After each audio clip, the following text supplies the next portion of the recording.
Ready to go? Okay. All right. I'd like to call to order the May 14th, 2025 Open Space Board of Trustees meeting. We have all members present. I guess we can do the roll call anyway. Trustee Glenn? Present. Trustee Carroll? Present. Trustee Estrella? Here. Trustee Robinson? Here. And I'm Harmon Zuckerman. I'm here too. So first order of business on the agenda is the approval of the minutes. As is our custom, I'll take any comments on page 1 of the minutes first.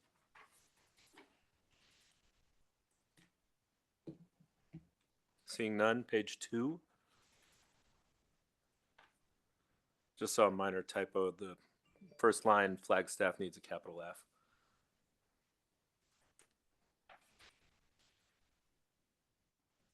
Any other changes?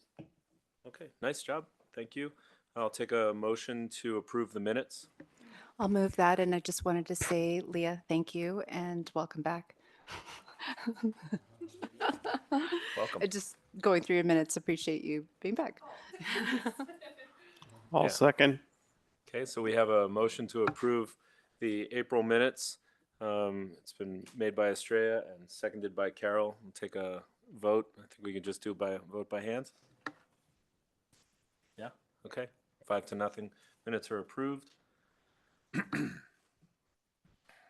so the next item on the agenda is public comment for items not identified for public hearing. So if you look at our agenda tonight, there are 2 public hearings, well, 2 motions and 1 public hearing around a mineral rights deed, and everything else that is on the agenda or not on the agenda that a member of the public might want to speak of. This is your only chance to speak, so I invite you to come and speak now.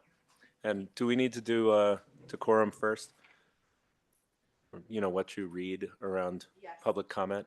Yeah, okay, go ahead.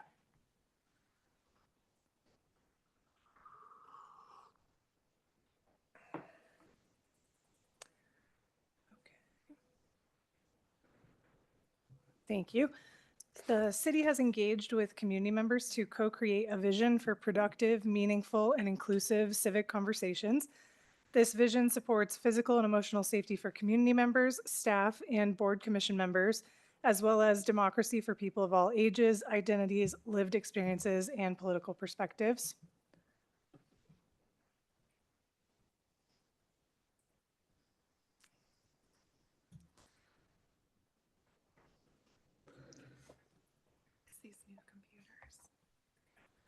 For more information about this vision and the community engagement process, please visit the link below.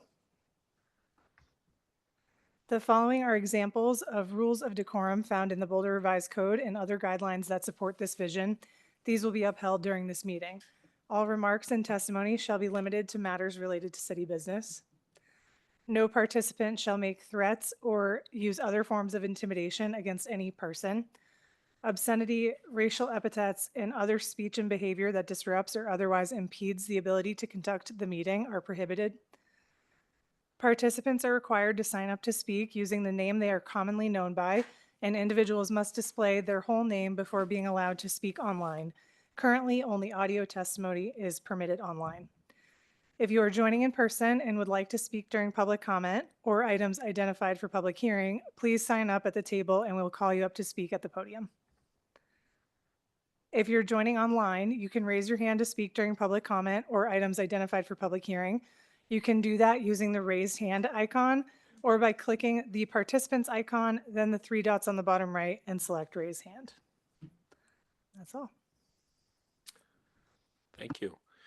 So again, just to be clear, if you want to speak to the public hearing items around the Bartlett property, you can speak to those items after the presentation. That is a public hearing, and we'll take public comment again. But if you want to speak to anything that's not those Bartlett items on the agenda, then now is your chance. So do we have anybody from the public who is ready to speak at public comment? Yeah. Yes, thank you. We have 2 people who signed up in advance, and so those folks will speak first. The first is Jan Burton, followed by Ali Tangway. And then we have two folks who signed up here tonight. The first is Bart Windrum, and the next is Giles Throughton. Okay, great.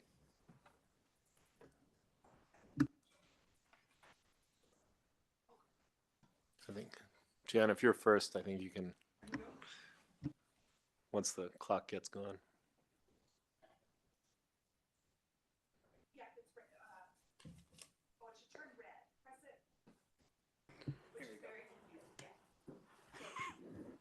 I don't know about this thing. Good Good evening. evening. How are you guys? Good. My name is Jan Burton. I live here in Boulder. Bit of an update. I think I presented a couple of months ago, and I said that I'm doing the Trails Challenge. I'm 89 miles in now, so that's 55 miles, or sorry, 55% of the entire challenge. I'm very proud of myself, and it's the coolest thing that I believe should be promoted more because I'm learning so much about our trails and being exposed so much to what I'd never done before. I'm also a Raptor monitor at Mickey Mouse, so I'm very familiar with your volunteer program and love that. I love OSMP, and I do it, the volunteer work, because I love nature and really want to support the birds. But you can call me a super user now. Also, I love the national parks, and I'm a national park advocate. As of next month, I will go to my 63rd, which is the end. That means I will have visited all of them. My interest was piqued last year when I was listening to a podcast, and they mentioned that the Yosemite National Park's budget was $32 million. And I thought, wow, that can't be right, because of course, open space, I think we had $38 million budget or something. I've mentioned this before, but I think it's something that we really need to be looking at as we run into budget issues in the city of Boulder. And of course, open space is quite well funded by the city of Boulder. Thanks to all the voters that have voted for the taxes over and over. But let's compare it to the local national park. Rocky Mountain National Park has 415 square miles, 300 miles of trails, 4.6 visitors annually, 4.6 million, and a $16 million budget. OSMP has 17% of that land, half of the trails, and maybe more visitors. I think the way OSMP and our Rocky Mountain count it differently, and 2 times the budget. So when you look at budget per acre, budget per visitor, it's quite substantial. And I don't know enough to be critical of that, but I'm just saying, as someone who loves our open space, but is also someone who pays taxes, I really believe that this board should be more involved in the budget and working very, very closely. And not to say anything against staff and the work that staff does on the budget, but this really ought to be something that is more well understood by residents and certainly by the trustees. You are the ones that are representing us. So I'd really like to see you put together a better process where you can have more discussion, open discussion, rather than just presentations. Thank you very much. Thanks, Jan. Have a good meeting. Next up is Ali Tangway, who's joining us online. Ali, I've unmuted you. You should be able to speak.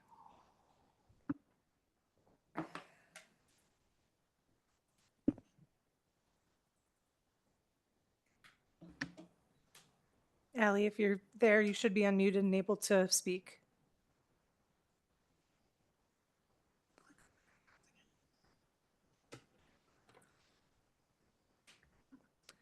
Okay, we can come back to Ali after a couple of our other speakers have gone. I'm going to go ahead and mute Ali. Next up, we have Bart Windrum, followed by Giles Troutman and Lynn Siegel.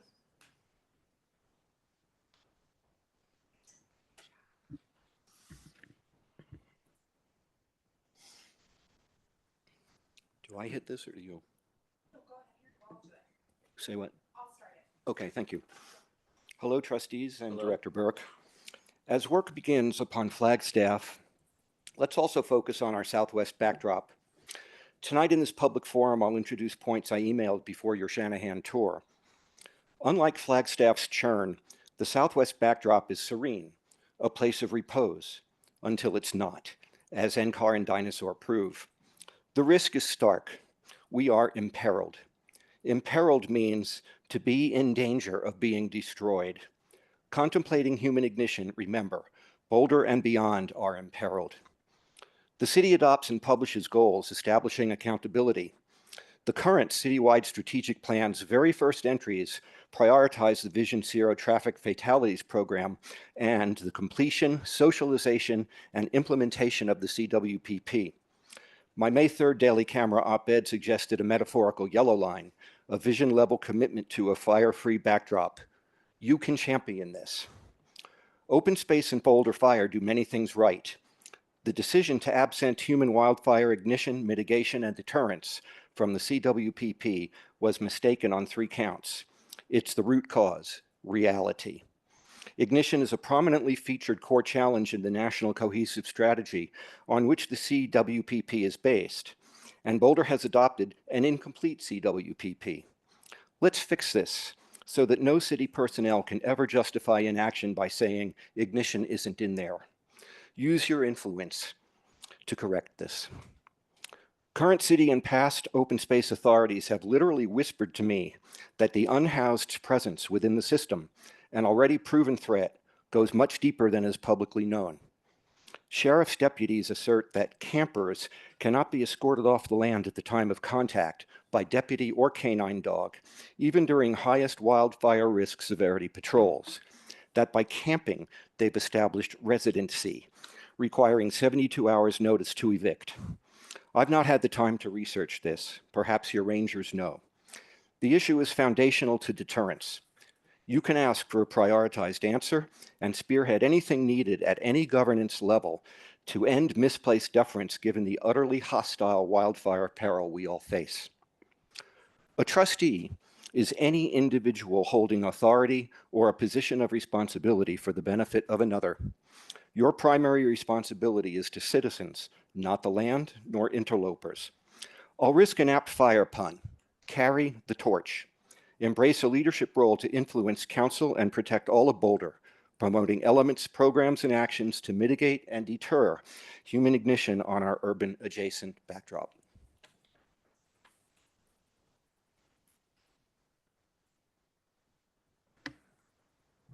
Next, we have Giles Troutman.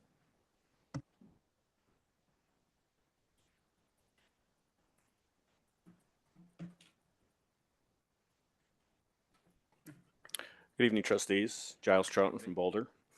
Nice to see you all again. I was thinking about comments tonight. I really do have other things to do in my life other than come and talk to you guys.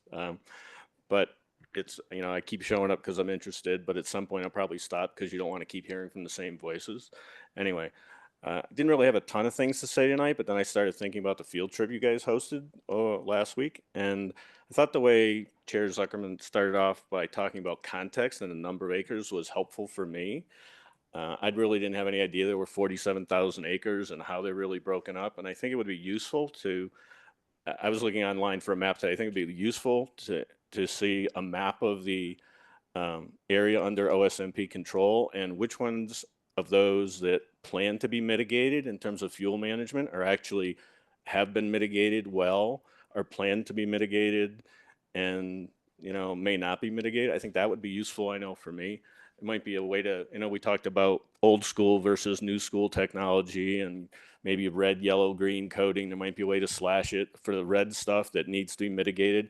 What's gonna be planned for this year, upcoming year or not? Anyway, that's one comment to make. Then I started thinking again about the Flagstaff corridor. And a couple of comments popped in my head, like when, and I know you'll probably talk about this later, but when will the pilot parking actually be started? I didn't really see a start date in the memo. It'd be nice to get some more details on the collaborative law enforcement presence conversation that's going on. Hopefully you'll talk about that later as well. On the closure for July 4th that didn't happen last year that I know is planned again for this year, it'd be nice to know if that's just going to be for the July 4th day itself, or if it's gonna carry over into that weekend, because the problematic activity I think carries over beyond just what I think is a Friday night July 4th day into the weekend. And it'd be nice to see that restriction to residents only carry forth into the weekend. Goal number 5 in the Flagstaff document tonight, I felt like you were talking about me maybe a little bit, but there was a comment in there about current conditions. Stakeholders are acting independently without a shared goal to improve visitor safety. I don't really know what that means, and hopefully you guys will elaborate on that a little bit more later on this evening. And then on the management goal that's associated with that good neighbor goal number 5, to improve visitor and resident safety at night, I think that should be a 24-hour goal, not just an evening goal, because living in proximate to that area, I know it's a 24-hour problem. Certainly more problematic at night, but it's not limited to night only. Looking forward to hearing more later on. Thanks. Next up, we have Lynn Siegel, followed by Ali Tangway.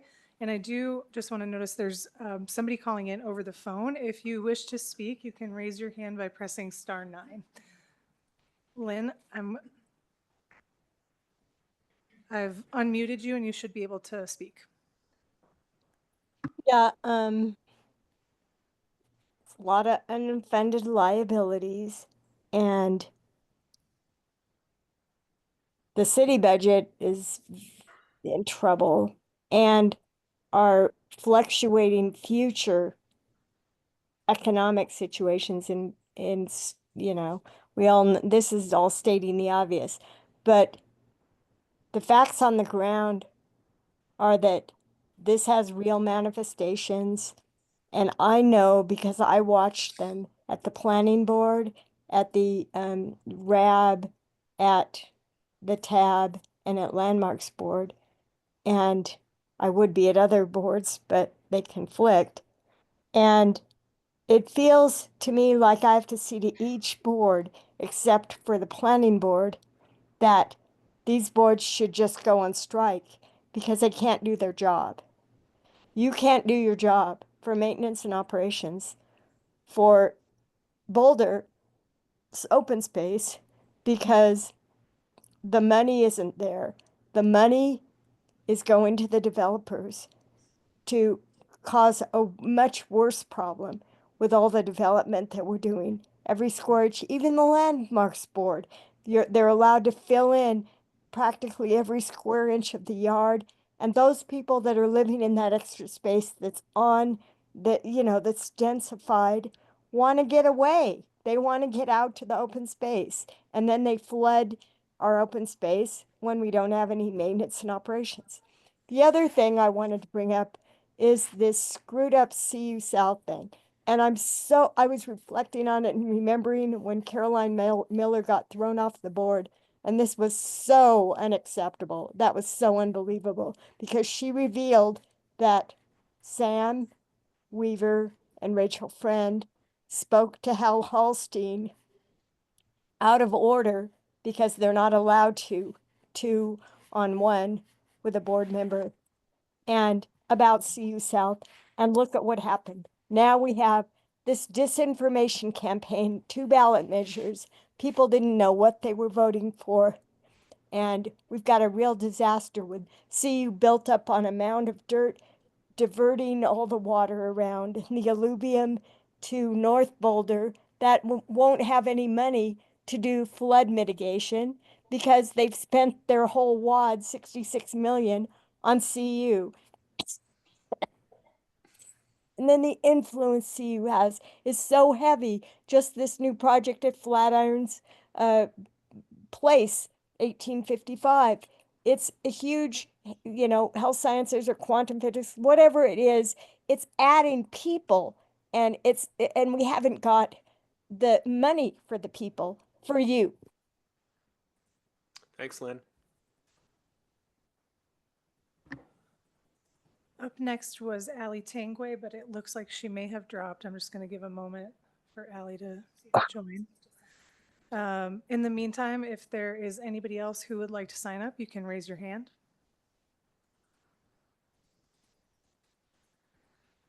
Okay, I am no longer seeing, Ali has just rejoined.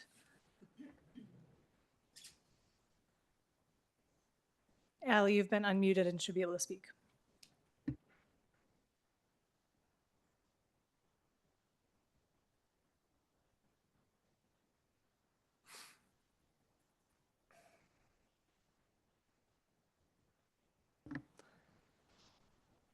And Allie, we're not able to hear you.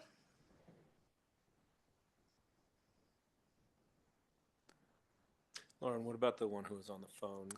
They have not raised their hand. Can you tell them again how to raise their hand with the phone? Yes, if you are on the phone and would like to participate, you can raise your hand by dialing *9. *9. Okay, we are not able to hear Allie, and there's nobody else with their hand raised. Okay, so we'll give it a couple seconds and then we'll end public comment.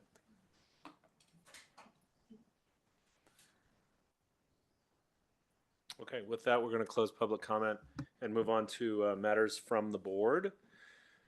The first item under matters from the board is our questions on or discussion about the written information items or public comment or public comment. So if anybody has anything that they want to speak to that was raised during public comment, why don't we start with that?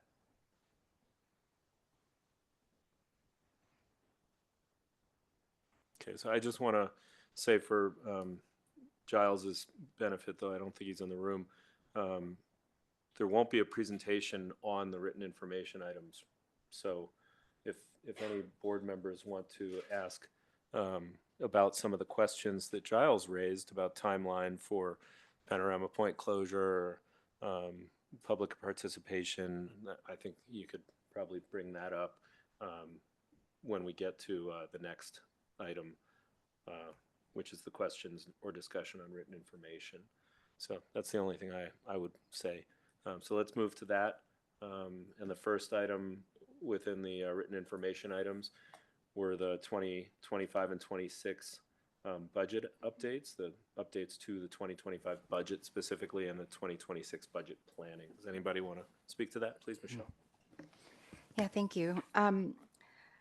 First of all, I wanted to thank staff for putting together that table that outlines our resource effort for wildfire resilience and the wildfire budget. So thank you for putting that together. That's something that we asked for recently. I also have a question on the operating budget. You mentioned that we will be reducing the by $200,000 non-personnel budget for service delivery shifts. And I was just wondering if you could tell us a little bit more about that. Sure, and I can start, and Dan, feel free to chime in. So we're still in the middle of our budget development process, and we have the written this month, and then we'll be coming back with more holistic and detailed information about our operating budget. As we've been getting revenue projections and an assumption of declining revenues or flattening growth, as well as increases to costs, we understood that we would need to make some shifts in the budget in order to be able to stay within our fund and responsibly steward that fund. We talked about a number of ways to approach that, and we think when we come forward over the next couple of months with the whole budget, we'll be able to talk more in depth about balanced approach, balanced realignments and reductions across personnel, non-personnel, capital programs. But for the budget deadline, the internal city budget deadline that we had on May 2nd, we needed to make some pretty quick decisions in order to make things whole and submit something that we felt confident in. So we did decide that the best approach forward was a $200,000 reduction. We divided that proportionally based on budget share across our divisions.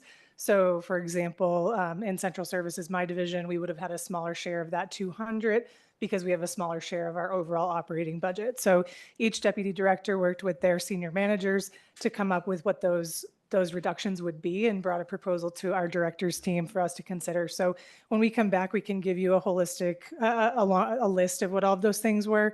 But we're talking mostly about scaling back when we think about some of our vendor, our contracts, consulting services contracts, maintenance contracts, that we're able to take some reductions to portions of that without eliminating those services entirely. So it was a lot of finding a few $1,000s here and there across many non-personnel contracts in order to be able to hit that $200,000 target. But I'm very happy next month to bring you a list of all of the reductions that were made.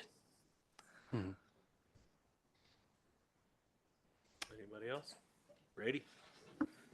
I'll try to keep this fairly quick. Thank you for all the information and again, the improvement of the process from past years. I know that we've made a lot of changes and I want to start off with appreciating y'all for that.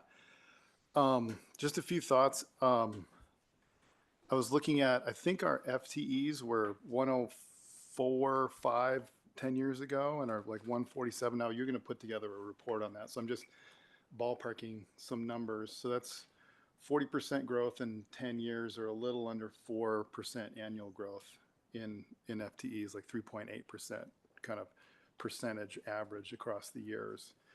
And I'm just curious to see if the personnel to project ratios have tracked with that.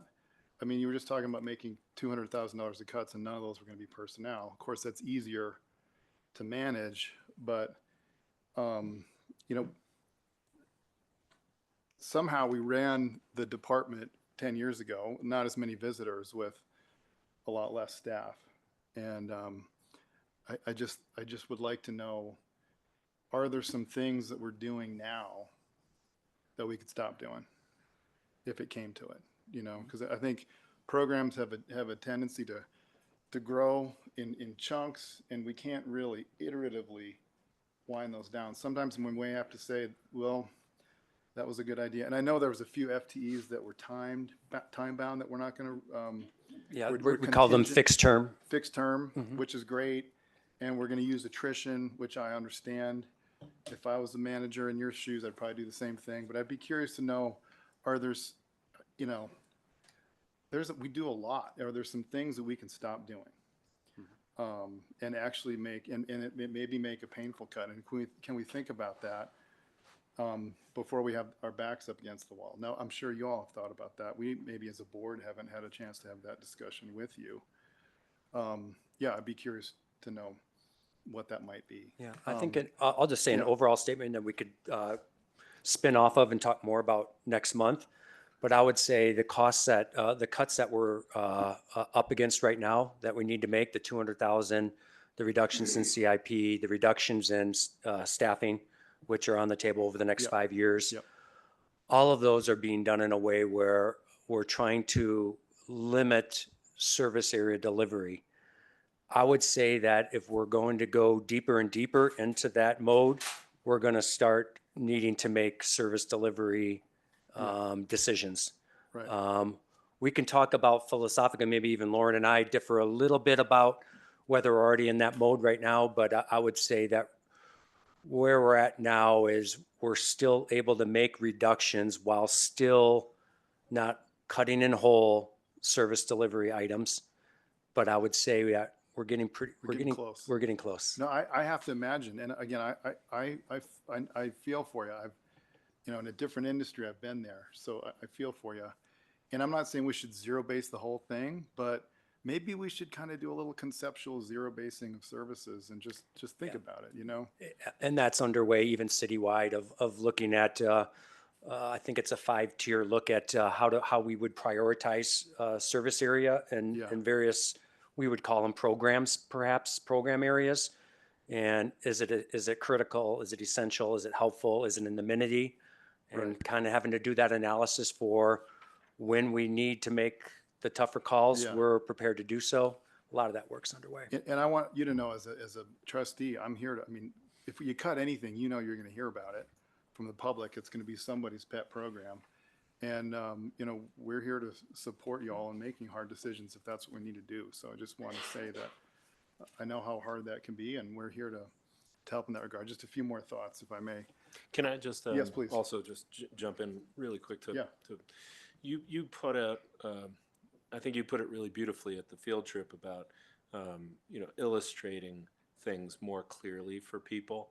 And I think listening to what Jan Burton was saying about the per visitor cost and stuff, I think as part of what you're talking about with the baselining and looking at the budget and what services are being provided, I think the story of what are the people of Boulder and the people who visit OSMP getting for all of this money? That it's, it's not just this big budget, it's also, compared to what I get when I go to the national park, what kind of summer camps, what kind of programs, all the different things that OSMP does with that money and with all those FTEs, to put it into context. And I think that's part of what you were saying. Yeah, yeah. Just a few other thoughts. I really appreciate someone mentioned in the memo that, high level staff time to key projects is something you could track roughly. I know y'all get asked to slice and dice these expenses in so many ways, but I think that's really helpful. And I would even ask going forward, when we have presentations like on the volunteer program or on our equity initiatives, how much does it cost? Like there's thousands of hours referenced in the packet on our equity efforts. How much does it cost? And by saying how much it costs and how much we get back, I'm not insinuating it isn't important, but I just think it's good for us to have that habit of reporting ourselves. Okay, this is the program. I want to hear the warm, fuzzy stories about the volunteer program just as much as anybody else. And I'd like to know the dollars in and the hours out and how's that tracking and are we happy with that or not? And I think if we do that with all of our programs, we're creating a culture in which we're just shining a light on it all the time.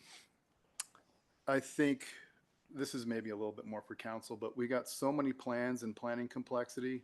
We have a budget process that lasts 9 months out of 12, is my understanding.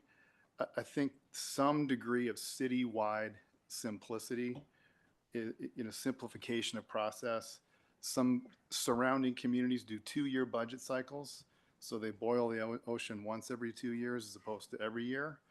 I think we could think about that, look for best practices around in ways that we can get more done in smarter ways. Our process and complexity has been snowballing. That's just kind of the nature of things. So I'd support looking at that. And the last thing I'll say, and then I'll hand back the mic. The cost allocation is concerning to me. City Council, if you're listening, I just, if it's outpacing inflation, and I don't think we should have a us versus them mentality about this. This isn't, us as OSMP and the city's overcharging. So just come on, like what? Somebody off the record told me they wish they could just hire their own attorneys for their city work as opposed to having to pay the cost allocation. When you start hearing things like that, there's a sense, even internally within the staff culture, that there's waste and that there's too much money being spent on internal processes and systems. And so I just think we should shine a light on that. And that's it. Thanks, Brady, and thanks for reading everything so carefully and having great comments. I'm going to piggyback on one other thing you said before I turn it over, and that's that I don't know if City Council's listening tonight, but they're going to listen to our recommendation on the budget. So, let's make sure we get that into our written recommendation on the budget. Okay, folks? Sarah? No, John? Oh, John. sorry. Thanks for the breakdown on the wildfire spending in the memo. That was really great. I didn't have a ton of comments on it. I would echo Brady's suggestion. I think it's a great one. I would love to. The budget's really important, but it feels like we're talking about the budget as much as we're talking about prairie dogs. And I think it would be great to, set the budget every 2 years and, give us more time to focus on other things.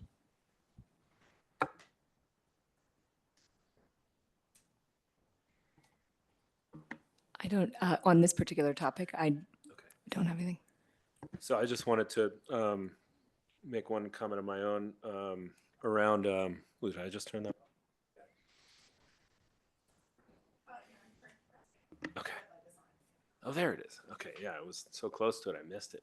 All right, so my only comment is just wanted to point out bottom of page, I think it's 64 of the packet, that you've budgeted $50,000 as a placeholder for Flagstaff improvements, which I'm assuming is money that is going to be allocated to the safety improvements, Panorama Point, and so forth this summer. Is that correct? No, this is 2026 estimations. 2025, any expenditures for Flagstaff or any other project would be accounted for in this year's already approved budget.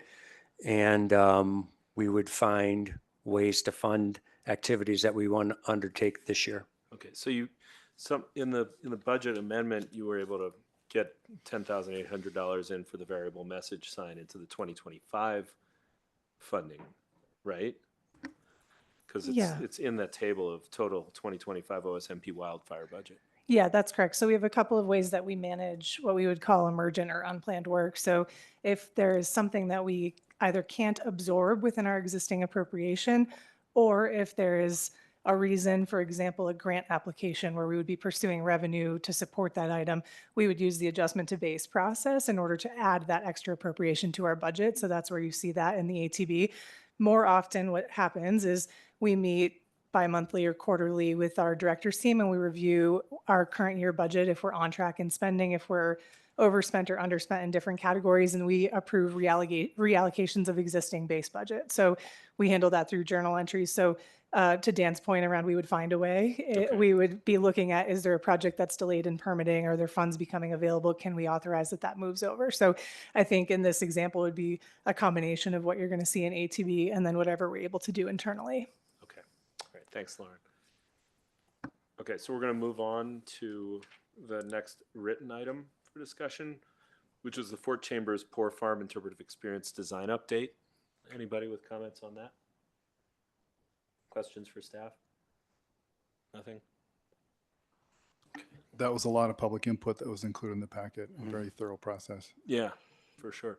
I guess my only comment on that is, and I think it's great, the amount of public discussion that's going on around the poor farm and the amount of input you're taking. I saw on page 71 of the packet, views on representing or reconstructing the fort were mixed. But I remember when we talked to the tribal elders, they didn't have mixed views about that at all. They had no, in my recollection, there was no interest whatsoever in seeing the fort recreated in any way, except maybe as a point on a map at estimated location. And so I didn't want that to be forgotten. I guess the other thing, there are certain things I think need to be decided on by consensus. Other things, majority rule. But when you're talking about something maybe as painful as the re-representation of the fort, maybe that's one of those items that ought to be decided on by a consensus. And if you got outliers or people who are central to it or whoever who's really vehemently against it, I don't think that's something we can afford to make a mistake on. My other comment is I was struck by the number of people who felt that using the term healing trail was condescending and inappropriate, and telling folks that this is for their healing when they're the ones who are in pain and have what's genetic trauma at this point might be much. So again, I think listening to the folks who are the most impacted by what came out of Fort Chambers and the Sand Creek Massacre is important, and the idea of calling it a reflection trail or something like that instead of a healing trail. I know it's a couple years down the road and we've been talking about it as a healing trail, and it's part of Heal the Land, Heal the People. But I those comments rang very strongly towards the way I think about what we're doing, and so I wanted to get that out on the record. Michelle? Thanks for bringing that up, Harmon, because I did have a thought that I wasn't going to share, but we heard input about, and I read like an entry that was, we should represent settlers, their experience. And then there was another comment like we should, settlers equals colonization. And like there was a lot. I mean, I don't know how you go about deciding whose input you're going to take, but clearly we have a diversity of input. And I know that the whole process is meant to include everybody, and I don't envy you for having to do the jobs that you'll have to do, the decisions that you'll have to make on whether you call it a healing trail or a reflection trail, or whether you post signs about the early settlers or not. I just wanted to say that that including that in the packet really illustrated how hard your jobs are. And I really appreciated you for including that, even though it was a lot of pages. Yeah, that's great. So the idea between this first engagement was just assemble all the ideas. There's no right or wrong idea. Let's assemble it all. We will be moving into the phases of prioritization and working very closely with our tribal representatives on that and the board in the months to come. So yeah, the hard part's ahead of us. Harmon, can I just make one quick Yeah, comment? please. I worked on Bears Ears National Monument and did some tribal engagement with that. And through that process, I learned that the word healing has a very different meaning within certain tribes than it does for example, me. And it was only after listening to a beautiful lecture by a tribal elder about the kinds of healing that are possible on landscapes that I embraced the term and kind of got it myself. So for what it's worth, I just wanted to share that anecdote.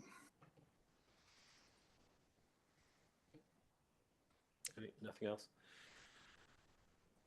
Okay. All right. So let us move on to the last written information item, and that is the Flagstaff Mountain Operations and Management Update. Comments? Sarah, you want to go? So first of all, apologies for my phone ringing. My children can dial in at any time, and I never turn that option off. And my daughter just finished college, and I was calling. She forgot that I was in the meeting, and then my son lost his food. His delivery didn't arrive. The wildfire resilience memo was really exciting to see. I did take some time to really dig into the April memo that we received relative to the May memo. And I am really happy that we have this pilot program upcoming, hitting the first 1.2 miles, and also that there has been effort with coordinated patrols, and that there are specific upgrades underway for the signage. That all makes just a ton of sense to me. But really, those being the low-hanging fruit make so much sense. It also makes a lot of sense to me to see that some of the questions about surveillance and road checkpoints and gating and fire day trail restrictions, that we really take more time on those questions. And I do see that we have upcoming in September check back. And this just, I think, really demonstrates the important balance there is always to strike of responding immediately and figuring out what the low-hanging fruit is, doing that with intention through things like pilot programs and looking out at the long term. This is exemplary in my mind to how we operate as a department, and it made me feel really proud. I was actually so proud that I put together a memo, which you guys know I love to do. Now you know the secret thing about me. I waited a year, and I did share it out with members of the community who had spoken up, and I included them and their names for how they spoke up last time, and received really positive thanks that I want to pass on to you, Dan, and to all of the members of your team, and to iterate here to the board so that you guys are aware.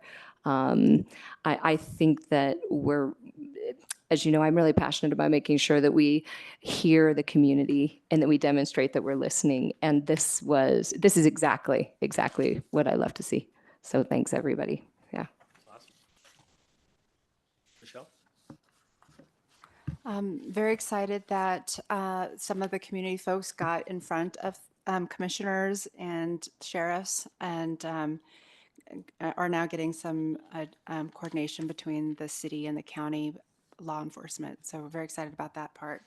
I just, for the record, want to state that that this item number 3 with exploring options to close off pull-offs and undesignated access points. Just as a matter of record, I am opposed to closing down additional parking that's available for families and people who actually are good actors during the day, and basically limiting access to people who are good citizens of the land. And I know that you're going to be doing some work with CDOT, but for the purpose of this exercise, I'd like us to keep in mind that there are lots of families with little kids also using that area totally lawfully and innocently, and I don't want to prevent them from being able to use our public land. Brady. I want to echo, well, first of all, I want to echo what everybody said, which is excellent progress. Thank you for driving this forward. And to hone in on what Michelle was talking about, I've heard from at least one prominent member of the climbing community who's concerned about the specifics of climbing access, bouldering access, with possible shutdown of pullouts. And so that's a little finer point on Michelle's point. There's all kinds of different user groups up there, and I would just encourage you to reach out. You've already demonstrated that you've got great relationships and great rapport with some of our core user groups here in Boulder, and do what you can to include them in the process as you're trying to weigh what's in the public interest. But it could have a very disproportionate impact on some of those groups, including small families or climbers, if we close down some of those pullouts.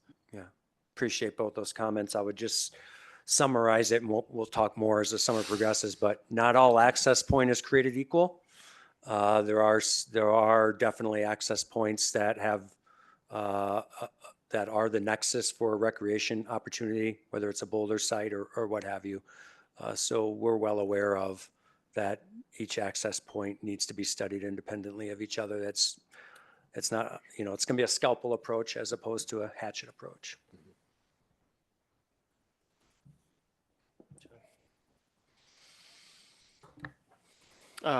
Thank you for the great memo, and it's really exciting to see us going after some of these quick wins around this. And I'll echo Brady and Michelle that closing some of the pull-offs, would be concerning to me as well. Thank you.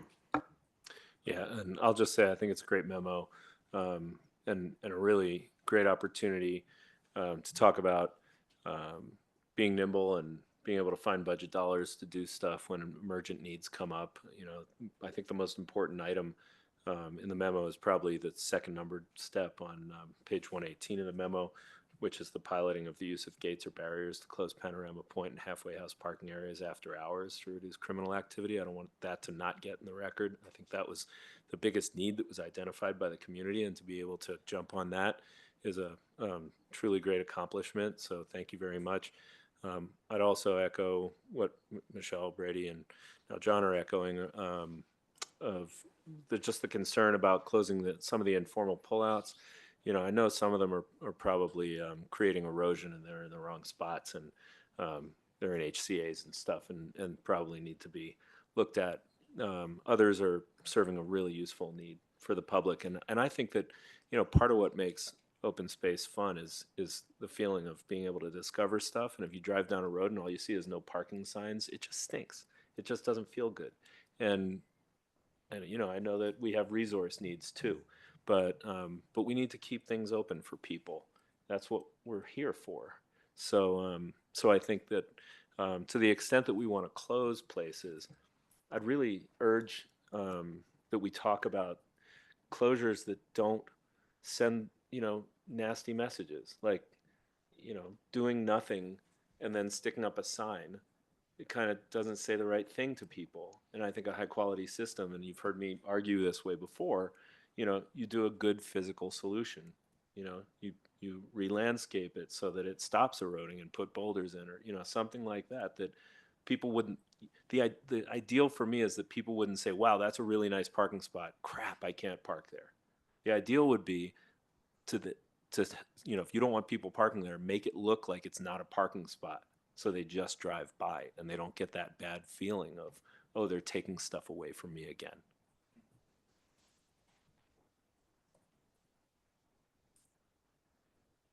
Okay, so anybody have any other comments on the written information items? Those were the three before we close that up.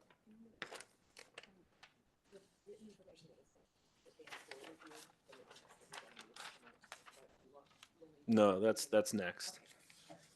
So that's second after next. Okay, so our next item in matters from the board, we may be able to pick up some time here because it's 10 minutes on the agenda. I don't know if we're really going to need that, but let's see how it goes. So this is for board awareness.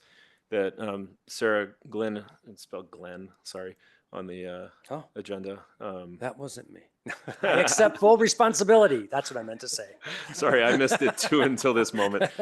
So the appointment of Sarah Glenn to a term on the Boulder Open Space Conservancy Board, the BOSC board, as a community member in her private capacity. And, I'll just say we did talk about, Sarah becoming a board liaison. There's a possibility of having an official non-voting ex officio board position on BOSC for an OSBT member.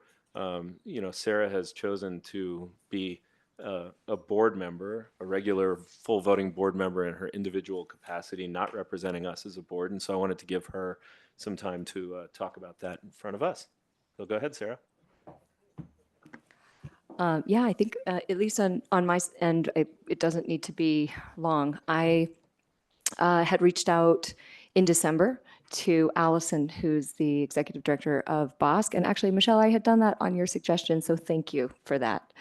I then followed up and sat down and had coffee to learn more about what's happening there. And it was just really, I got really excited about helping to build the community and help raise cash. I have experience with fundraising. It's something that I've done a lot of. And in terms of input, I don't, the board members, it comes from this department and from the staff, the determination of which programs are being funded. So I think I know on the BOSC side, and I believe in collaboration with Dan, Jeff, Janelle, and the staff here, it's been determined that there's no conflict of interest there.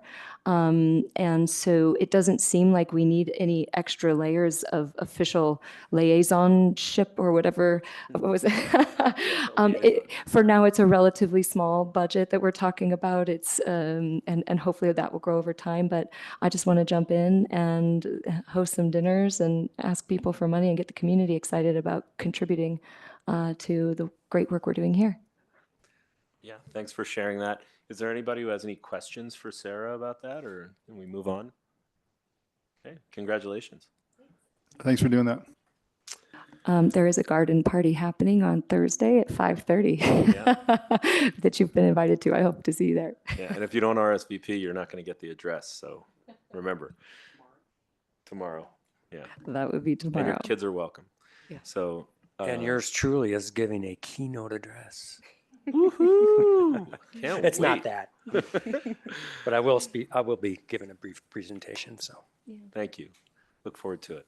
Okay, there's one other item on matters from the board that isn't on the agenda, and so all of us are aware that Sarah has been interested in expanding the lens that we're using to look into wildfire issues as a board, and she and I have talked about potentially having a special or a study session. Which would be an additional meeting of the OSBT to talk about some of those issues. And so I just wanted to remind you that in Article 3, Section 2 of our Rules of Procedure, study sessions can be held as necessary at the request of Open Space and Mountain Park staff, which is going to come up through Dan, the chair, which is me right now for this year, or City Council. And so, I wanted to give Sarah an opportunity to talk about why she'd like to highlight some of these issues and, just kind of get your feel for, whether having a study session is something that we want to do. And if so, how would we want to do that? When would we want to do that? And if I get a feeling that, this is something that's a pretty big priority for staff, then I'm happy to coordinate with Dan around getting one set up. And so I just want to turn it over to Sarah and let her pitch some ideas and let us know what she's been thinking, and then we can discuss it. Go ahead. Thank you. I did write notes so that I make sure that I kind of stay on point and am efficient in my comments. But this is really addressing you all, and of course also Dan. This affects you. So, but I think it's important to have a conversation here as a board. So I'm going to look at you all while I'm talking. On our recent field trip, and as I mentioned just a few minutes ago in the recent memo, the staff is clearly doing an amazing job. I am not calling a study session because I'm upset with anything that's happening with the staff. And this is super important for me to say. So this is not about criticism, but what it really is about is making sure that we as a board are upholding our charter and setting our department up for a long-term success, especially, and I think that this fire resilience conversation is important because it's becoming more urgent and visible within the community. So as you saw in the email, or hope if you had time to read it, I requested a study session that would occur before the June meeting to review our department's role in citywide fire resilience efforts, determine how we can best align with our charter in that role, and to ensure that we're optimized for staffing, coordination, and leadership. What ultimately I believe we need to be doing as a board is to make budget recommendations to council and potentially to the, obviously, and then potentially to make recommendations to both council and city manager's office, if appropriate. In some of the conversations that have emerged since then, I believe that what would be best is to just meet with Dan Burke and to just do so for 60 to 90 minutes with a Zoom option. I understand everybody's really busy. The goal here is to review existing documents, org charts, to take a look at the city charter for fire resilience. And really most and fundamentally important is to take time to hear Dan's input and suggestions. So I'm not asking you to do extra work, Dan, at all. I know it will take your time, and I recognize that there's no way to show up to this meeting without doing some work. I believe that this has been so at the forefront for you that that work has already been done. So when I say not have you do extra work, I see this as taking time to understand all of the work that you've been doing. I don't think we have time to do that in our regular business meetings. And I think there's been, an initial reaction is, well, we're already talking about fire a lot. We have it on the agenda 3 times in the next 3 months, once a month. So I want to be clear, I'm not looking for a long extended meeting to talk about fire or fire resilience. I really want to talk about structure and budgets. And these things are actually timely because we are making budget recommendations to council. We are digging into the budget. It was, as we just saw in this memo, we have a $127,000 employee allocation for fire resilience. That's a brand new position that just started at the end of the last year. And that's just one example of kind of what's happened, like where I think we need to dig in. But I want to take a minute. To actually zoom out a little bit, and I want to acknowledge that there have been actually some strong reactions to my request.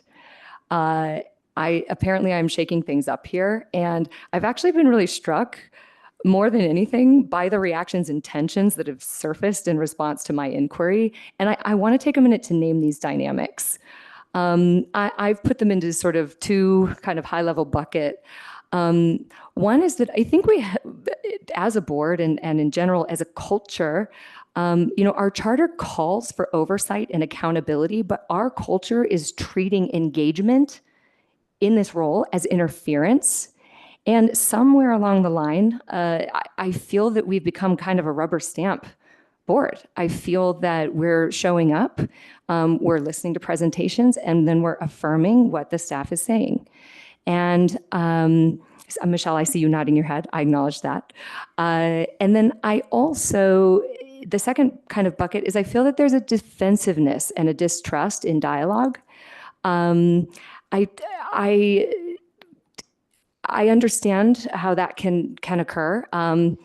But our role as a board, I did dig into this. I was like, am I way off? And I went back to our charter, Article 7, Section 175, and point D is that we shall make recommendations to the council concerning open space programs. We are not just here to talk about budgets and provide oversight on budgets. We actually are here to provide oversight on programs. And we are supposed to be, it says may, prepare and submit to the council, the city manager, or the open space department recommendations on any matter relating to open space programs. Again, that language is used. lastly, in there, it says the city council, the city manager, and the open space department shall not act on these matters without securing recommendations from the board. So what we have done when it comes to fire resilience, we have hired staff people, we have taken on leadership roles within the city resilience charter. We're making decisions that have occurred between 2022 and now. I'm not talking about all the great work we've been doing since 1995. I'm aware we've been at fire for a long, long, long time. I'm talking about what's emerging right now at the city level and how we have chosen with all the best intentions to interact at the city level. And I don't think we've really taken the time to look at this structurally. And I don't think we really understand what's going on under the hood in terms of budget and roles and responsibilities. So we have the sort of macrocosm and the microcosm here, and I think I think we need to address both things. This sort of case study is around fire resilience, and the invitation specifically around there is to take a look at who we've hired, how much time and effort our director and our senior project manager for climate science are putting into citywide efforts. Do we really need to spend 45 minutes at each of the next 3 upcoming board meetings? Are we talking about things that are even in our purview and in our charter? I'm not sure. I'd like to hear more about that and be intentional and informed and hear from Dan about this. Ultimately, it boils down to staff capacity, internal coordination, and broader city level structures. But the real appeal that I want to make to you guys today is that I believe we need to do a better job of being in dialogue. And I believe that we need to build trust amongst ourselves as a board and with the staff to truly be advisors and to truly provide oversight and to actually build frameworks for making recommendations to the city manager's office, to city council, and to staff according to our charter and according to our procedures. What I have not done on purpose is I haven't called Dan Burke and said, hey, Dan, tell me why you're doing this or what you're doing, because my personal job here is to work with you all as a board to make decisions. I trust you guys. And not only because I'm the newest one, but because I really trust you and your background and your input. I'm amazed every month by the things you have to say and the way that you think. And so who am I to go to Dan and to start fishing around and asking questions and he's had to read all my memos and requests for a study session now at this point. Sorry, Dan. But ultimately, I am doing that because I care about the boundaries, that I'm trying to uphold my boundaries as a board member here and to do this the right way following our procedures. I could also call the city manager's office and fish around with them. Why is this happening? But again, I'm overstepping my bounds. Sure, I can write a disclaimer on my email and I can tell them I'm there as a personal citizen, but we all know that's not really very cool. I don't think that's cool. I think we all need to sit and have a conversation about this and do what a kind, thoughtful, astute board would do when we have a growing program with the public asking us questions, with the city formulating whole new charters and whole new work plans. I think we need to ask, how are we intentionally engaging in this as a department? And I think that's how we need to lead. We don't need to lead necessarily by stepping in and taking over the whole thing and running the show. That's not true leadership. True leadership is helping to lift, to rise all boats. And I believe that we could support Dan and make recommendations to city council and to the city manager's office accordingly that would have an enormously positive impact on the budget planning process immediately and on fire resilience as a whole for the community. And at the end of the day, my deepest commitment is to having a fire resilient community, number one, and number two, serving and supporting this community through my role as a board, as a trustee on this board, with you guys as a team. I really want to operate as a team, and I just want to take 60 to 90 minutes to have a conversation about what's happening structurally And it's ruffled a lot of feathers, but I would encourage you to hear me on this and even just give it a try to think culturally. Like we haven't had one of these meetings in the entire year I've been here. I'm not going to be asking you guys for study sessions every month. I'm not going to be sending you memos every month. I think this is a unique situation, and I think it's an opportunity for us. So I'll stop there. Okay, thank you for that. Thank you for that, and thank you for the passion that you brought to that. I do want to point out, maybe I'll just let other folks talk. Yeah, why don't I just does anybody got an immediate reaction that they want to voice? Okay, Michelle. Yeah, I'd like to relay 3 main points. I've been following the city and this department's fire resilience efforts for several years now. And you all saw this last Friday, but our OSMP team is extremely competent and extremely passionate about everything they do. And my 4 years here, I've been able to see it when Janelle's face lights up on the trail and she sees a volunteer group out there, or Chris Warner talks about why we left trees on the ground. There's just so much competence and so much passion that they're public servants. So I just wanted to, point out that I really believe in this particular staff. I don't believe in micromanaging their work. Now, I'm not rubber stamping things. Jeff knows that I feel passionate about bike parking. And from a policy level, I'm here as a board member to help drive policy and not to micromanage the staff's work. As a board, we do spend a lot of time talking. Aside from what the staff does day in and day out with regard to wildfire mitigation and resilience, we as a board talk about this all the time. We just had a field trip on Friday. Our retreat at Chautauqua, we talked about it there. Our retreat at Wonderland Lake. We also, when we were piloting the mowing, we talked about it there. I counted, not AI, by the way, I personally counted in 2024, our packets had mentioned fires 330 times. So I know that staff is working on this. I would like the department to do that work and the city to do their work. And I'd like to this board to go through the next several months of checkpoints that we have. And in addition to all the ones that we've had, I'd encourage that my fellow trustees write detailed questions if they do have specific questions about the work that staff is doing on this subject, so that they can weave it into our regular business meetings over the next several months. And if there is still a desire to dive deeper, we have the perfect opportunity set aside once a year to deep dive several issues. And last year, we, for example, talked about Flagstaff. And that was a topic that the committee who organized that particular meeting came up with.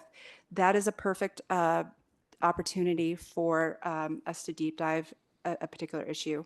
And the last point that I want to make is that, look, I've always advocated for diversity and inclusivity and accessibility in boards and commissions, and particularly in participation.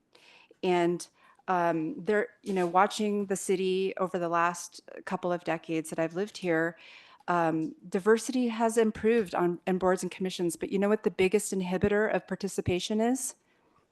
Time, right? It's time. Many of the board members, not just our board, are not self-employed. We have full-time executive jobs that we have to show up to the next day. And so to increase participation in boards, when you tell them, all right, when I try to recruit board members, which I do every year, I tell them that there's 12 business meetings that are scheduled. There are probably 2 field trips. There is at least 1 retreat, and that means, like I have to take PTO for that day. And after these meetings, I am pretty hosed the next morning, and I still need to get up and perform and get the kids off to school and all of that. And so I think I've done a lot of advocacy in this community to make sure that our boards and commissions are more accessible, and layering on more and more meetings and making meetings longer has been one thing that keeps people from participating, because the biggest resource is people's time. And so I would hate to see us revert back to that. Let's add a special meeting because we need to deep dive things. If we have several opportunities already, we're talking about this issue a lot, and I don't feel that it is necessary to set up additional time for me, from my perspective. Thank you. Thanks for that. John or Brady, comments? I'd like to just kind of get the temperature of the board, because like I said, we're not going to, or I didn't say this, but it was implied, we're not going to vote on this tonight. It's just a decision that, I'm going to follow up on. So I'd like to hear from everybody if you have things to say. Sure.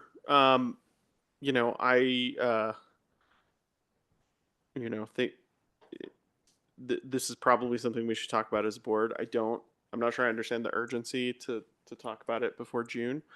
To Michelle's point, there's a lot of great opportunities coming up at upcoming meetings, as well as time we can set aside at the offsite to talk about something like this. It seems unlikely to me that anything we learn in the next month is going to be, able to be meaningfully changed in the budget for 2026 at this point. So I would love to talk about this issue, but my feeling is we should push it to something like the planning retreat later in the summer. Would be my recommendation. Thanks, John. Brady? Yeah, I thought Sarah made a compelling case here tonight, and I think what's compelling to me about it is, for one, we have a provision for study sessions. I've never been in one. I know you have, Michelle, and I know you're a product of a culture where the meetings went until 11 p.m. and I know all that history. Let me finish, please. And I've never been part of a study session. It's not something that I've been dreaming about for a long time, but I just, I think one thing that Sarah said is changing the tone, and where we're talking amongst ourselves about an important issue, and looking at it in terms of kind of structurally within the city. How does it work within OSBT? I didn't hear Sarah saying that we want to micromanage the staff. I didn't hear that. For me, the thing that I'm naive in a number of ways. One way that I'm naive, I know, is to know how this is going to impact staff and Dan. And I think traditionally, study sessions have probably been, I don't know if it's as heavy of a lift, probably depends on the subject matter. I don't know if it's as heavy of a lift as a regular meeting, but one thing I'm cognizant of is we've got 200 seasonal staff who are ramping up. This is the high season for the OSMP staff. And so if we're going to ask something special on an urgent, you said before the June meeting, which is real fast. If we're going to make that kind of an urgent request, I'd want to have visibility on what kind of brain damage we're causing within the department. I'd also like to know if it really needs to cause all that brain damage. We just don't get a chance to sit down and talk that much. If it was as simple as the five of us talking about how wildfire is structured and managed within the city, and roles and responsibilities, and Dan, how that impacts you and the budget, and if it's, I'm personally up for a 60 to 90 minute discussion. I would have a lot to learn on a time frame that makes sense for you. And I'm not sure that that's before the June meeting. I also don't know if that's waiting until the fall. Maybe there would be a potential budget implication. I have no idea. I'm game. I'm open. I don't have a super strong opinion for or against. I do like the idea of us convening in a different way, where we're not starting off with a presentation and then kind of reacting to it. We're all kind of coming together with questions and curiosity and having an engagement with you, Dan. I believe my job is to help make you more effective and the department function better. And I'd probably do a better job with that if I'm more informed. Now, when that triggers, when the ROI is triggered for a study session, I don't know. I've never been part of one. So I'm game. Okay. Michelle, did you have something burning you wanted to add, or can I wrap this up? Okay. So So I'm kind of in Brady's camp. You know, I'm game to take some time if it's a short kind of thing. I'm a pretty busy guy too, but you know, I don't mind having additional touches with Dan or with all you guys to talk about stuff that matters to us. I think if we're trying to reduce the brain damage, we should be pretty careful about when we ask for this. I think June is too soon. Um, you know, I think with the three major touches we're having around wildfire in the upcoming three meetings in June, July, and August, which you can see in your packet, you know, it might make sense to see how those things play out before we have a study session. If we have a study session, I think we should also think about how we can make it easy for us, like, you know, 5 to 6:30 with beer, for example.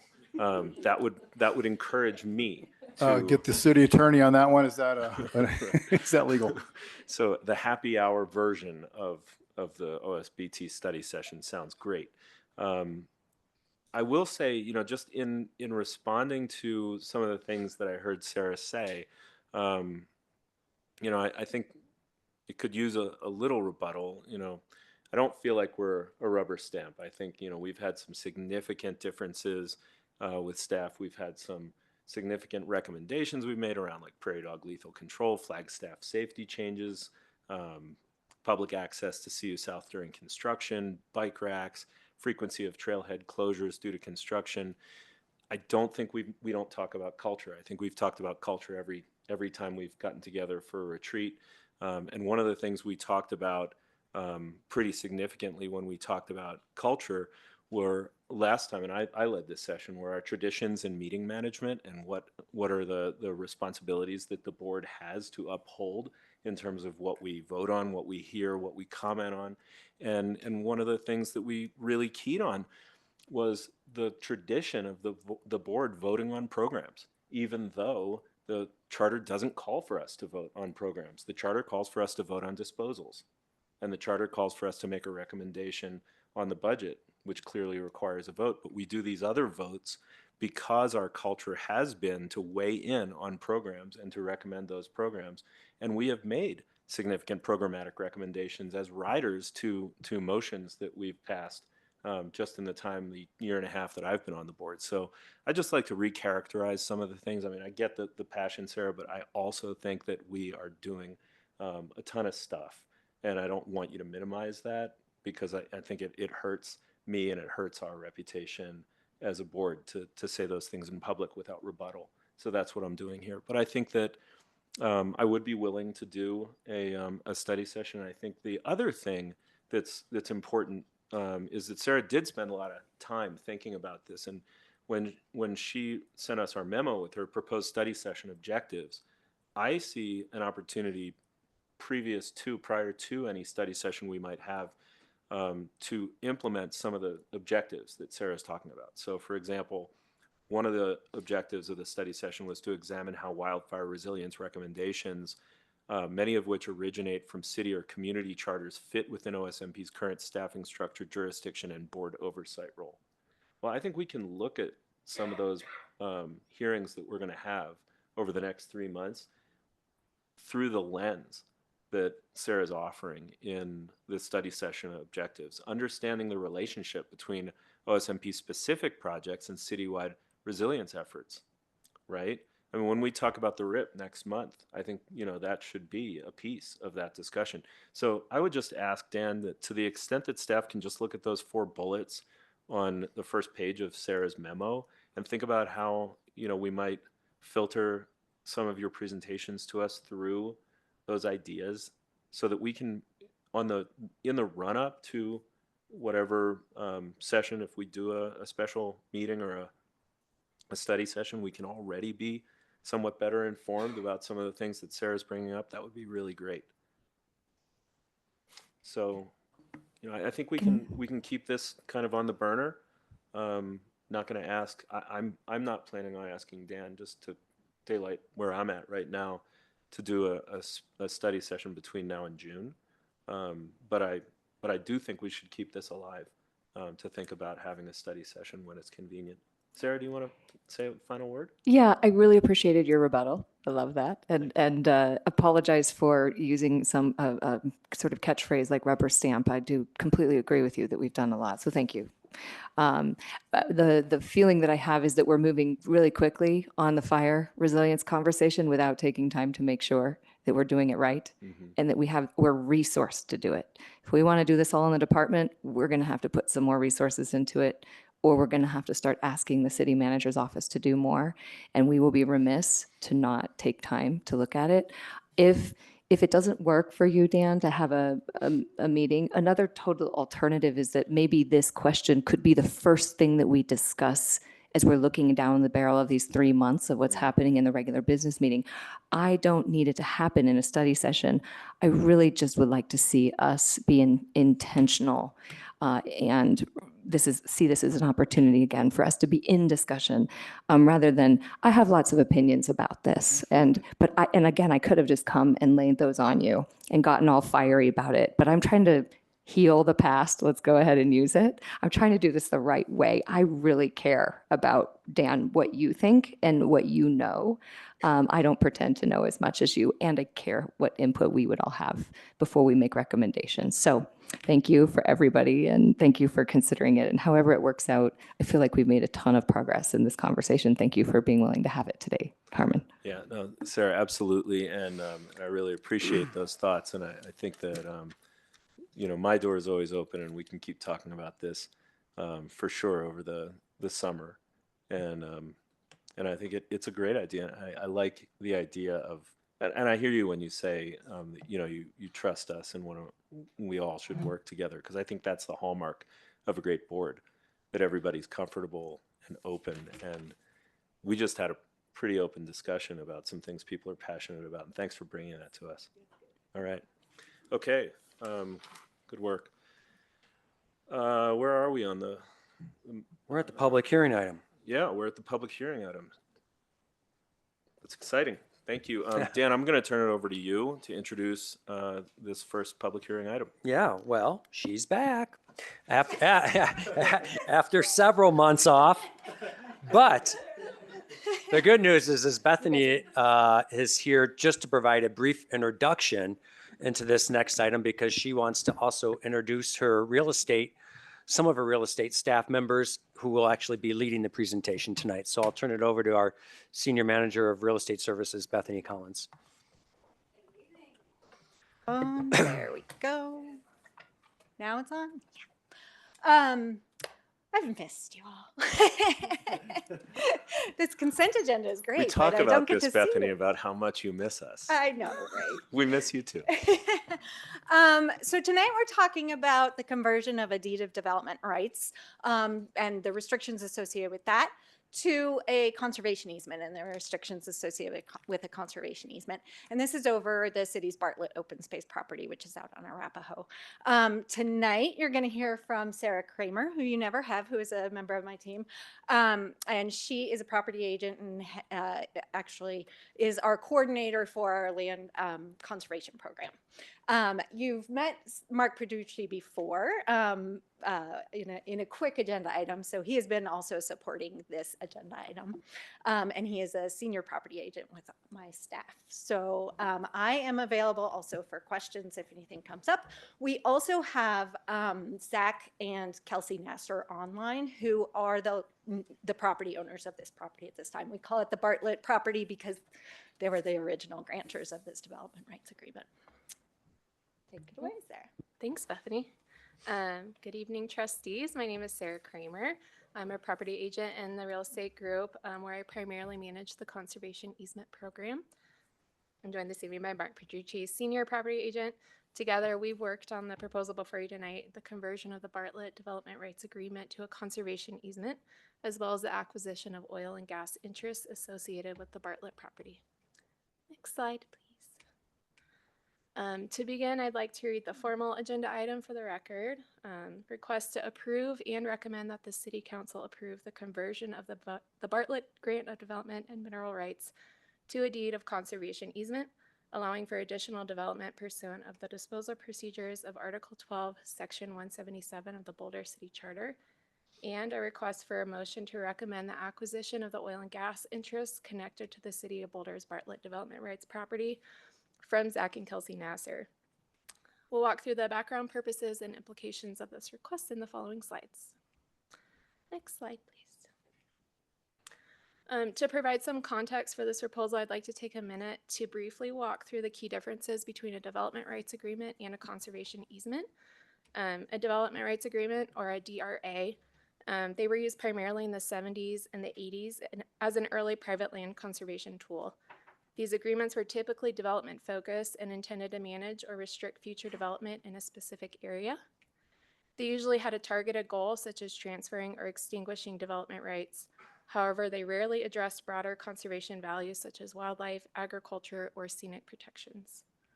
As a result, the language in the DRAs were often simple and sometimes ambiguous, and frequently tailored to a specific landowner, a time, or a location, which can make them difficult to interpret today. While the DRAs can be changed or terminated, doing so must follow strict contract terms and charter provisions. Conservation easements, on the other hand, began to gain traction in the 80s and have since become the primary tool for private land conservation. These easements are guided by Colorado state law and federal treasury regulations, providing clear and consistent legal framework. Unlike DRAs, conservation easements support diverse conservation goals, from guiding uses, protecting wildlife habitat, supporting agriculture, and preserving scenic views. They're also far more comprehensive, often outlining responsibilities like annual monitoring by the grantee, which would be us, and clearly defining both the reserved rights and the restrictions for the landowner. Importantly, conservation easements are very difficult to terminate or extinguish, providing strong long-term protection. So while DRAs played an important role in the early years of private land conservation, modern conservation easements have largely replaced them, offering a more robust, enforceable, and enduring framework for conservation protections on private land. Next slide. These maps show the location of the Bartlett Development Rights property, which totals about 7.04 acres. It's located on the eastern edge of our open space system near Arapahoe Road and South Teller Trailhead. The property is located within the Area 3 Rural Preservation Area of the Boulder Valley Comprehensive Plan, where rural land uses and character are to be maintained and preserved. Bartlett is adjacent to several existing open space properties, including the Teller Farm to the north, Williamson to the west, Anderson to the east, and Autry to the south across Arapahoe Road. Its location helps maintain a connected landscape and supports ecological, scenic, and agricultural continuity within the system. Next slide. In 1987, Lewis and Nancy Bartlett conveyed the development and mineral rights, except oil and gas, over their 7.04 acre property to the City of Boulder through a development rights agreement. The intent was to preserve the property's scenic and agricultural values by limiting development to a single-family home and allowing unlimited farm and ranch buildings, though no additional agricultural structures have ever been constructed. Since being encumbered by the DRA, the property has been used for residential purposes and to grow and harvest hay. In 1997, a larger residence was built further into the property, ultimately replacing the original home near Arapahoe Road. That original structure was removed in 2014, and today the only remaining buildings aside from the 1997 home are a dilapidated well house and a granary, and that is a picture of the old granary. Ownership briefly changed in 2023, and the new owners expressed interest in expanding the home's footprint and installing a swimming pool. The property was sold again in 2024 to Zach and Kelsey Nasser, who shared similar development goals. These two requests prompted OSMP staff to take a closer look at the DRA, which revealed vague and ambiguous language, particularly regarding the expansion of the home, the addition of structures like pools, and the installation of landscaping. This ambiguity created challenges for consistent enforcement and stewardship. At the same time, it presented an opportunity to convert the DRA to a contemporary conservation easement. The proposed conservation easement includes clearer, updated terms, stronger conservation protections, and a more effective legal framework for long-term management of the property. Next slide. The proposed conservation easement accomplishes the goals that OSMP set out when it undertook this project. It provides clear terms and stronger conservation protections, ensuring the property's ecological, agricultural, and scenic values are preserved well into the future. It establishes a 1 acre building envelope, or a BE, that clearly defines where limited future development may occur, Development within the BE will be guided by Boulder County Land Use Code, while the rest of the property, including land identified as farmland of statewide importance, is permanently protected from future development. The easement encumbers a 1/3 share of Marshallville Ditch, securing vital water rights to support perpetual agricultural use. It will transfer any remaining oil and gas interests, those not previously deeded in the DRA, to the city under the original development rights agreement, ensuring more comprehensive land protection. It also designates areas for limited native landscaping, which helps protect the scenic, agricultural, and ecological integrity of the property. With these improvements, the conservation easement provides a more effective, enforceable, and lasting framework for OSMP to steward the land now and into the future. Next slide. To conclude, staff recommends that the Open Space Board of Trustees pass a motion to approve and recommend that City Council approve the conversion of the Bartlett Development Rights Agreement to a conservation easement. This action will be pursuant to the disposal procedures outlined in Article 12, Section 177 of the Boulder City Charter. In addition, staff recommends that the board pass a motion to support the city's acquisition of the remaining oil and gas interests associated with the Bartlett property from the current owners, Zach and Kelsey Nasser.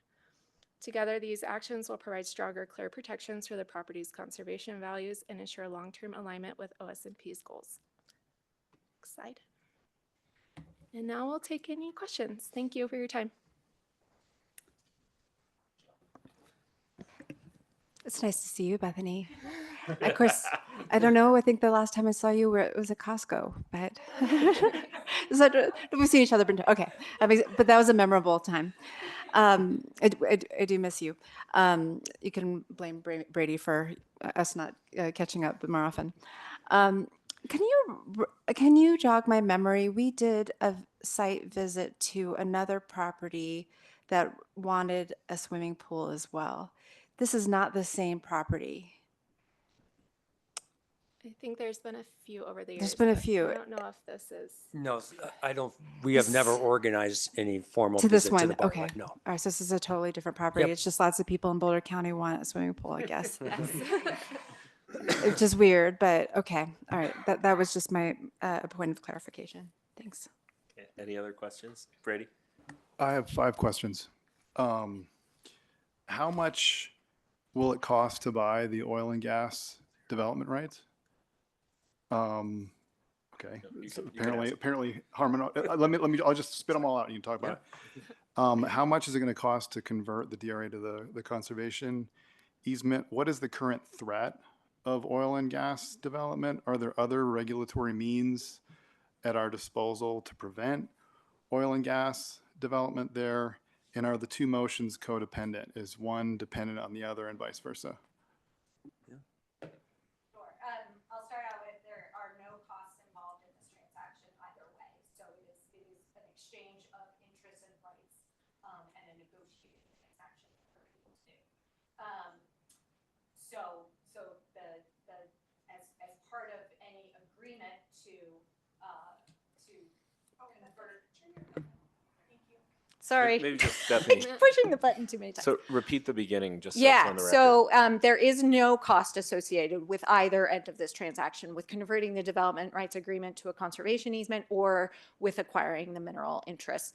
Part of the overall negotiation of looking at allowing, updating conservation easement, allowing what is increased development on the property that was previously restricted, and also talking about some of the landscaping and things like that may not have otherwise been allowed.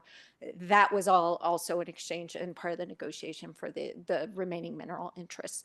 The current development rights agreement actually allows a 2.5 acre well pad in a TBD location on the property. The existing threat is fairly low. So we own all of the property and a lot of the mineral rights, maybe not all of them, I would have to research, around this property.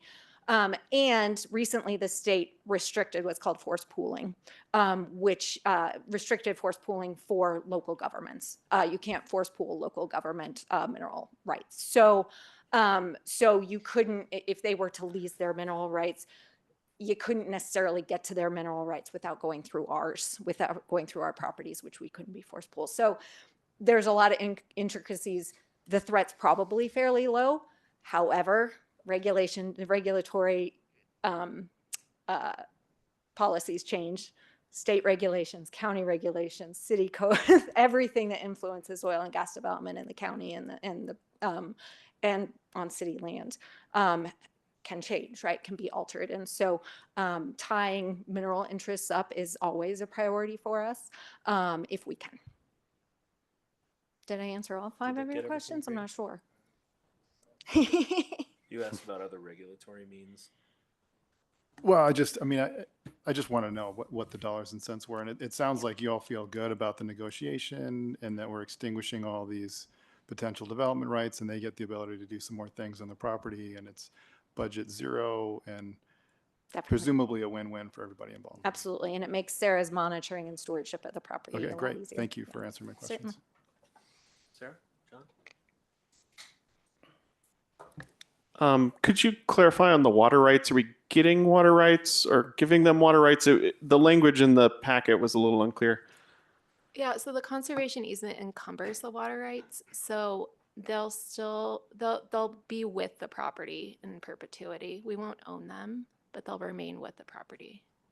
Okay, I think it was the word encumbered that confused me when I read it. So thank you for clarifying. I was going to say, Carmen could probably jump in on that. Yeah, so right now they could sell their water rights separately from the property and basically buy and, do buy and dry. So an entity could buy and dry up their property. So it's not available for irrigated ag land.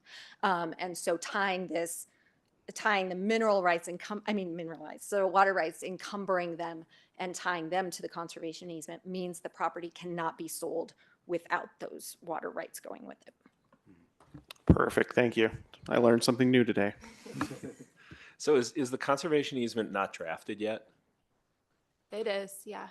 So maybe this is the danger of appointing a lawyer to the board, but I would have appreciated seeing the actual conservation easement as an attachment. I was looking all through the packet going, why isn't it here? Why isn't it here? So we can note that, Harmon, we often don't attach legal documents for that very reason, so that the board doesn't get into a role of negotiating terms, and that is between, staff and our city attorney, who is technically our legal advisor. Right. And so we often don't attach them, but we can, if they are prepared, we can attach them. And there's also a risk of it may not be in its final form, right? There may That's I figured maybe we're still drafting. Yep. But I will say, and we haven't had a conservation easement come up in a bit, but I would also say our conservation easements, we continually update the template. So the template is the framework for around how then each individual conservation easement would be drafted off of it. I think we have shared out what our current template is, which would capture most of what would be encompassed, other than what's very specific to this particular property. And I think we would be, And we actually did do some updating to our template for this because we haven't done one in a while. So we are more than happy to share out what a template looks like as well, because you guys haven't ever seen one. Yeah. Yeah, I mean, I would like to see it as well. And, it would have answered a question too, probably. Like I had the same sort of question as John's about the water rights, because, the text of the presentation talked about acquiring any remaining mineral rights. So, you would get some quitclaim deed or something saying that anything they've got on the property is now going to belong to the city of Boulder. On the other hand, it said we're encumbering a 1/3 share of the Marshallville ditch. And I don't know if the property's got a 2/3 share and you're just encumbering 1/3 of it. So, that was a question that I had.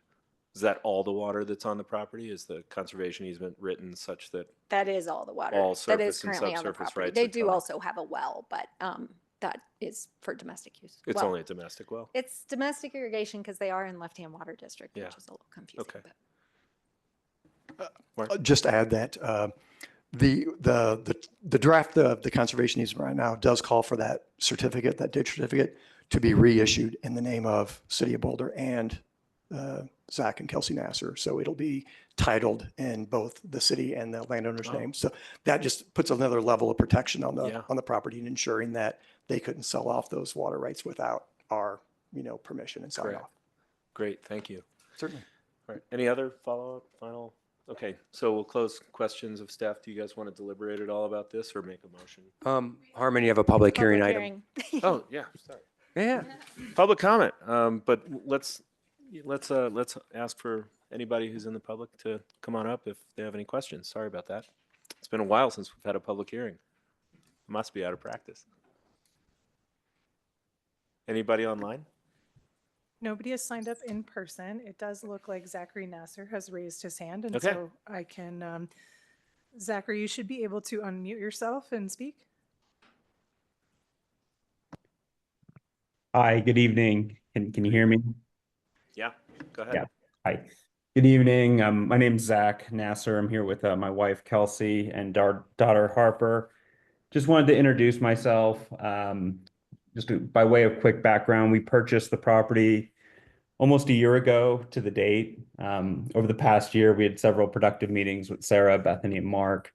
Just wanted to take the opportunity to thank them for their time and contributions through this process. I believe we worked pretty collaboratively to develop a proposal that not only upholds the primary objectives of the original DA, but also provides some better language to define the long-term uses of the property in perpetuity. In the last few weeks, we were able to reach an agreement on the proposed conservation easement.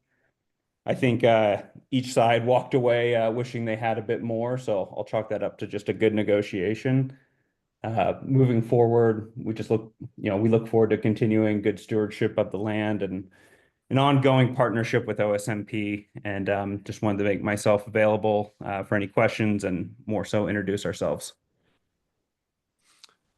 Thanks a lot, Zach. It's great to hear from the property owner, and wanted to commend you for working with staff and your observation about how the negotiation made you feel really resonates. I think in my opinion, and I've worked with Bethany before in a professional capacity, I think OSMP does a pretty great job of being flexible, and that doesn't mean they like giving things away.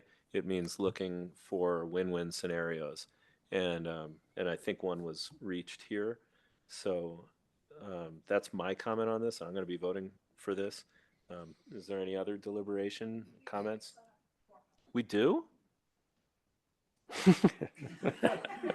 Call for more Harmon, public comment. This is good. This is good. It's okay, Harmon. No, it's we okay. want public comment. Is there anybody else who's No, on the that's line? okay. I'm going to go ahead and mute Zachary if there's no other conversation there. And it looks like Lynn Siegel is the other hand that is raised. All right, bring her So I'm going to on. I unmute you haven't now, closed Lynn. public comment yet. And Lynn, you should be able to talk. Thanks for your comment about, you're wearing a blue shirt, right? Yes, I am.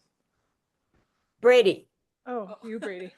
She's talking to you, Brady. But Lynn, just make your comment. We're Yeah, here to I listen want to to be you. making it to the right person, blue shirt or not. I'm waving my time here. Please answer, blue shirt. I'm supposed to answer during public comment. Yeah, Lynn, Oh you're God, welcome. come on, it's a blue shirt. Please, people, let's not be crazy here. Come on. Lynn, it's kind of like a slate gray, but go ahead. Yeah, blue shirt or not.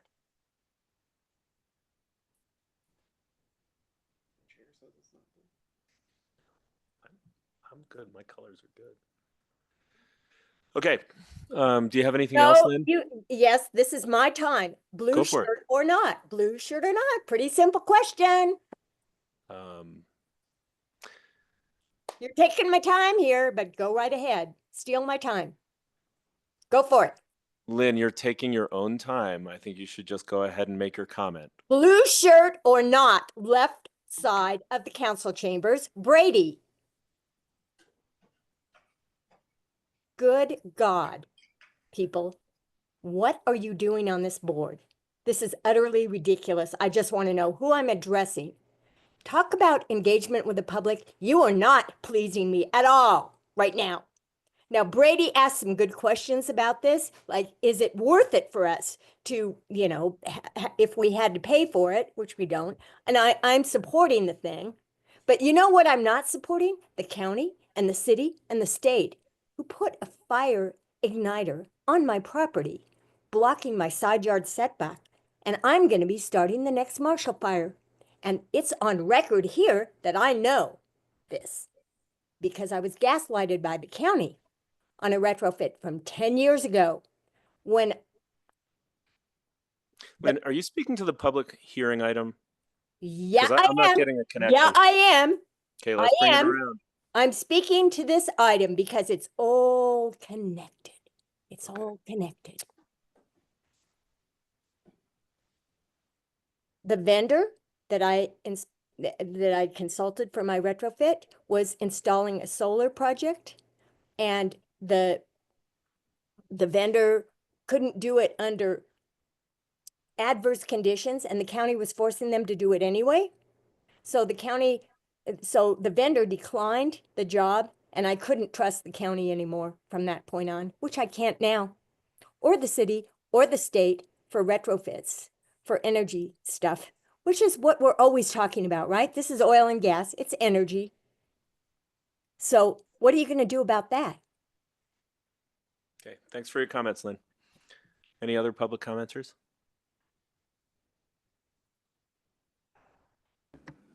It looks like there are no other hands raised for public comment. Okay, anybody in the room? All right, then I'm going to close public comment. And sorry, I jumped the gun and started deliberating before I closed public comment. So I'm just going to let my comments stand from before and turn it over to other members of the board. I see Michelle wants to speak. I'd like to make a motion or two. You can go ahead and make the motion, and then if we have discussion after a second, then we can continue to deliberate. So go right ahead, Michelle.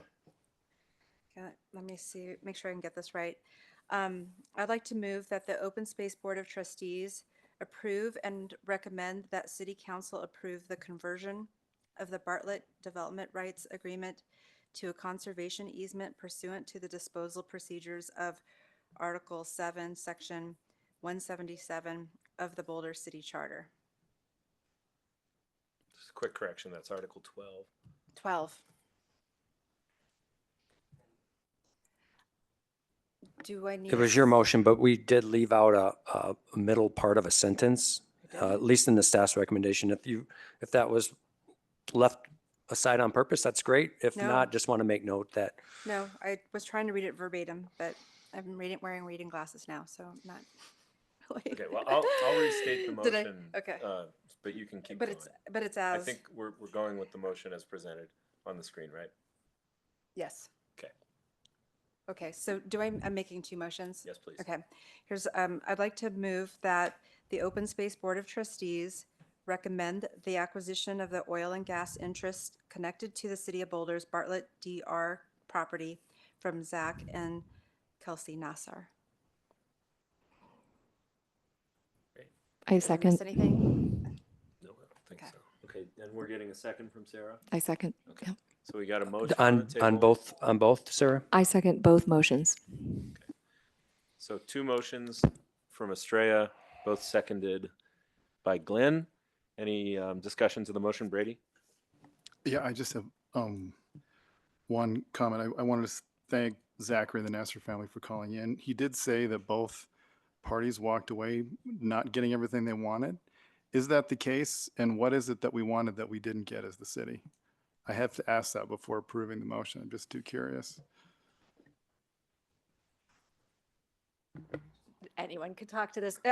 So we would like less landscaping. We would like smaller building envelope, things like that. So, but the wiggle room was also that we could get that oil and gas interests and that we were able to negotiate landscape zones that didn't impact the agricultural operations on the property and things like that. So it definitely a bit of give and take.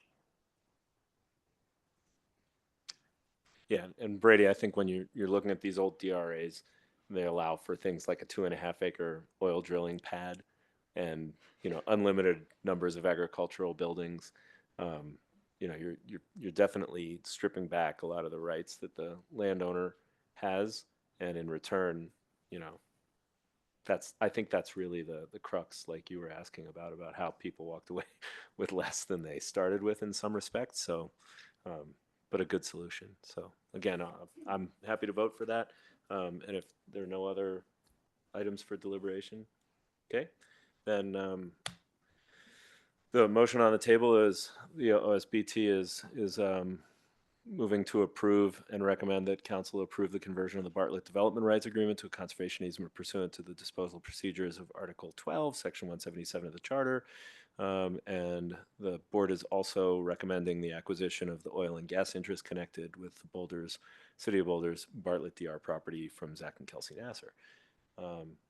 Sarah, we'll do a roll call vote. Sarah? Yes. John? Yes. Michelle? Yes. Brady? Yes. Yes. Motion passes. Motions pass 5-0 each. Nice work. Thank you, guys. Thank you. Yeah, thank you. All right, Harmon, we're ready to move into matters from the department. We have 3 items to bring forward. First is one that we've been sort of dangling in front of you for a little bit now, and that's our work on developing a department-specific equity plan. And there's ties into citywide equity efforts as well. And Lauren will speak a little bit to both. So, hey, Dan, I see this matter is 35 minutes on the agenda. So how long does any, it's 7:50. We often try to break right around 2-hour point. So is there anybody who needs a bio break or anything right now, or shall we do the first matter before we take a break? No? Good. Okay. Go for it. Just give me one moment to transition. I didn't give you enough lead time or enough introduction, did I? That's okay. Triple duty.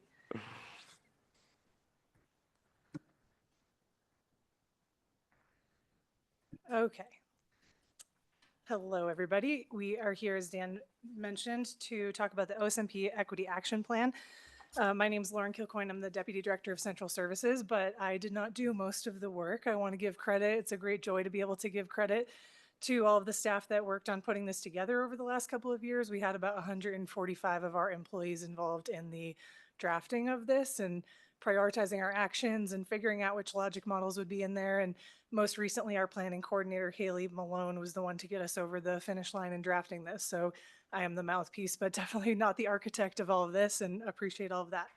So our goal for tonight is to update you on the internal equity action plan. I say internal because this is different than other planning efforts that you would have seen from us, where there's a lot of external public engagement. This is really to us an operational document that we're using to help prioritize our work. But we want to make sure, especially given the interest that you all have expressed in equity in the past, that we're sharing this product. We want to provide background and context to support future agenda items. This is something that Brady actually mentioned earlier. So as you see future budget requests and capital projects and work towards accessibility, we wanted to make sure there was a background and framework where you understand that those priorities came out of this process.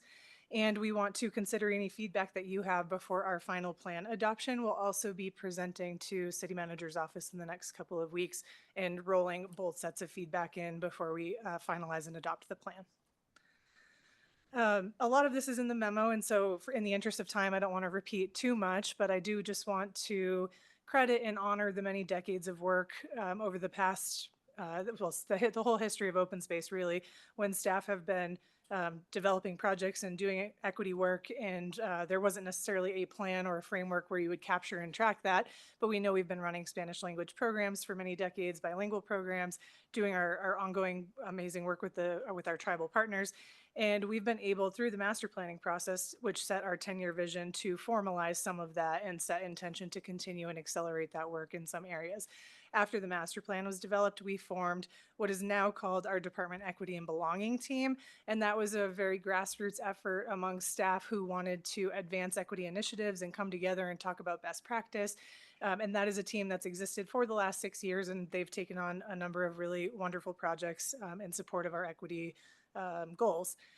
In 2021, the city adopted a racial equity plan, which calls for all departments to have their own department equity plan with measurements that roll up into citywide objectives. The JEDI team, the DEB team, was crucial in helping to make all of this happen. We've offered to be a pilot department. We're helping with how to measure and report out on success in the racial equity plan. And in general, I'm very proud that anytime there's an equity project, open space staff are the first to raise their hands and ask to test it out. And that's messy and it takes a long time, but hopefully it means that we're able to share lessons learned with the rest of the city.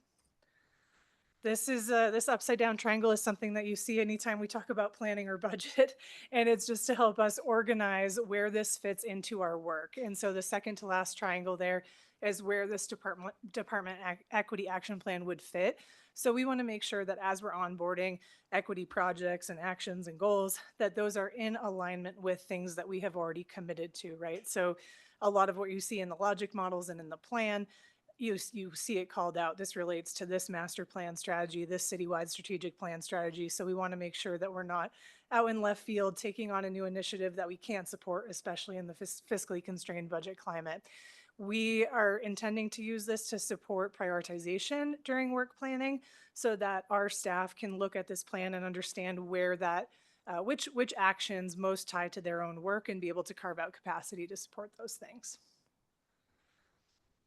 I've already mentioned some of this, and so again, I want to not linger and save some time. We've been piloting concepts throughout the project. I would say probably half of the time on this whole effort has been spent generating buy-in from stakeholders across the organization. So the city manager's office, the Office of Equity Belonging, which Equity and Belonging is housed under CMO, has been a partner in making sure that we're developing something that can be adopted citywide. And we're also testing concepts. Hey, we'd really like to do this thing. How do you think that's going to play out in HHS or transportation or whatever when it's their turn to build this? We've also been working with our citywide DEB leaders working group. So since Open Space created our DEB team back in 2019, many other departments have now done the same. So we go and meet with those leaders to, again, workshop content and make sure that what we're doing is something that can be replicated. We've been, kudos to the team, we've been developing tools and metrics, surveys, toolkits, logic model approach, and that takes a lot of time, and we have a very data-driven approach in the organization, and this has been an opportunity to strengthen that even more. And then we've been doing a lot of training, so train the trainer, presentations at citywide all staff, open space all staff, to build energy and understanding to support adoption and eventually implementation of this plan. I won't linger on these. I think the comment I would want to make here is that before we could actually do the work of developing the plan, we needed to do the work of developing a common language and a foundation so that people were talking about equity in a similar way and we understood what our goals were. So we have 3 citywide trainings: bias and microaggression, the role of government, and the racial equity instrument.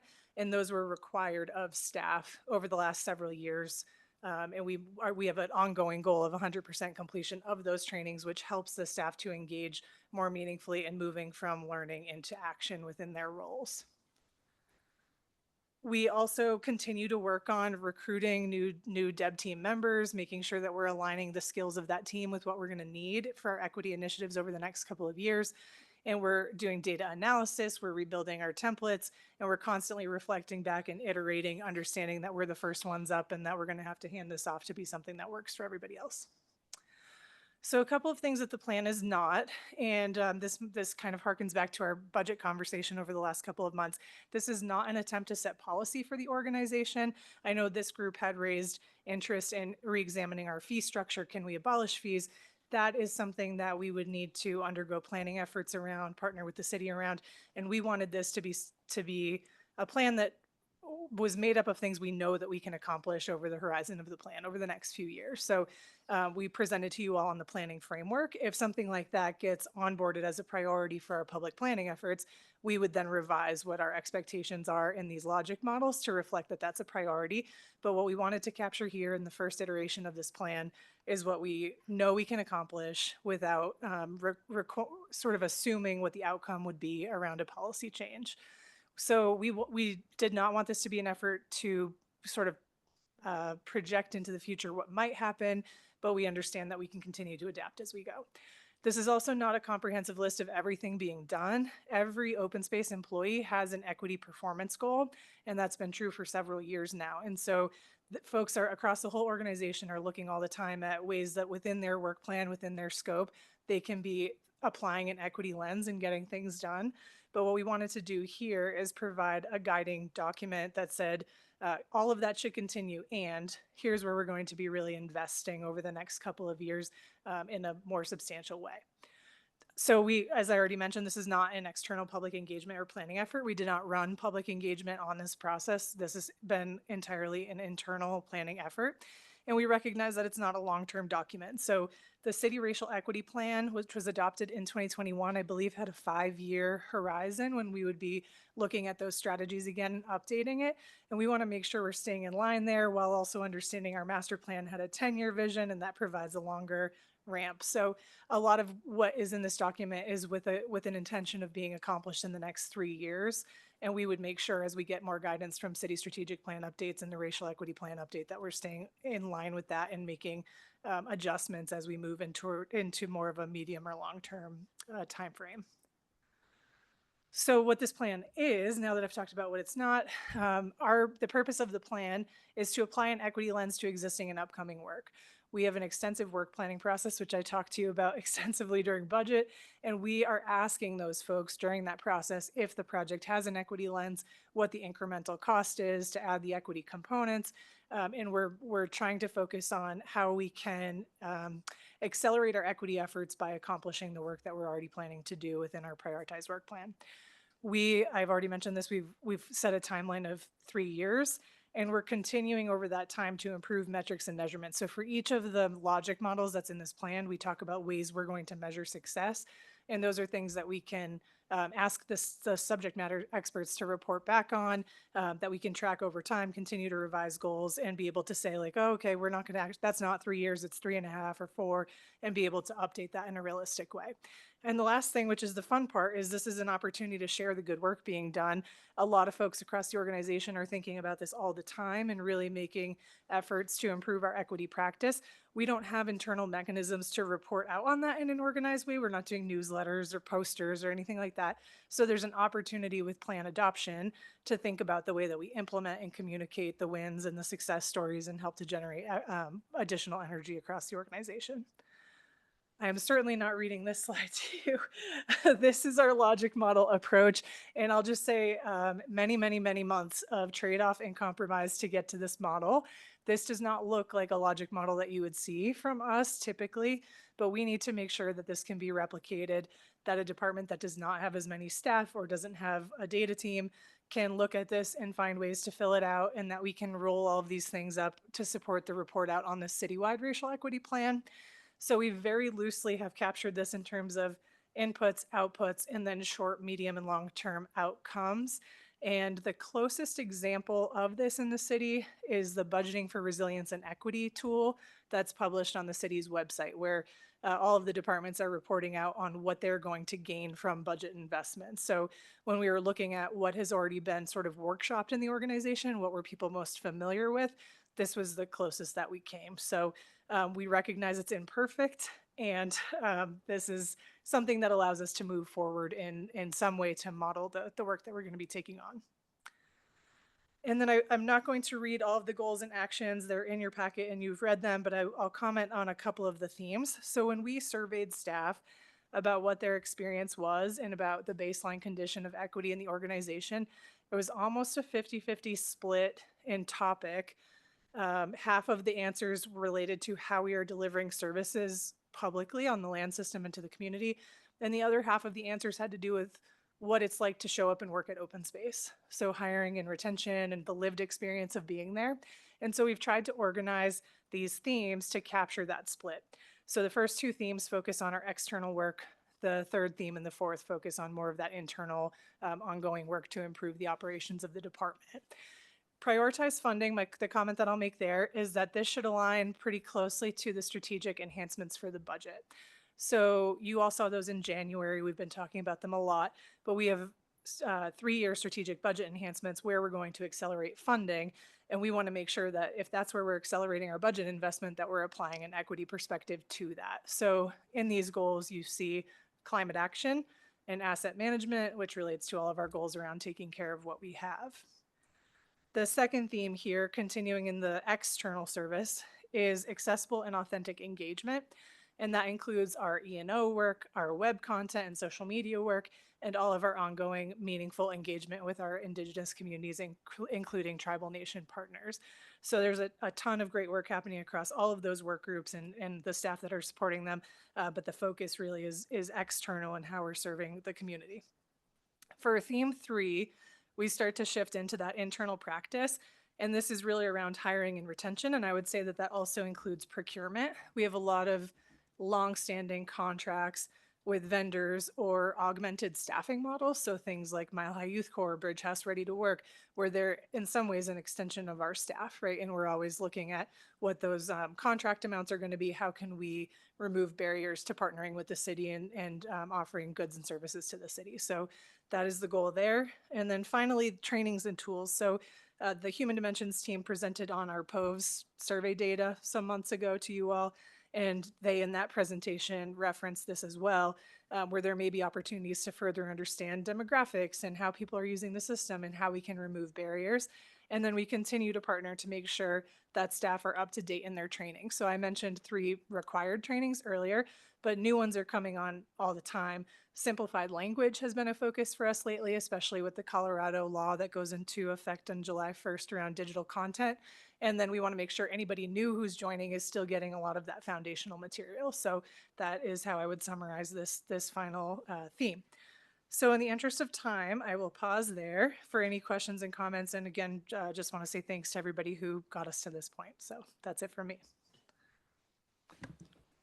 Thanks, Lauren. Thanks to everybody, I'm sure, who worked with you on that.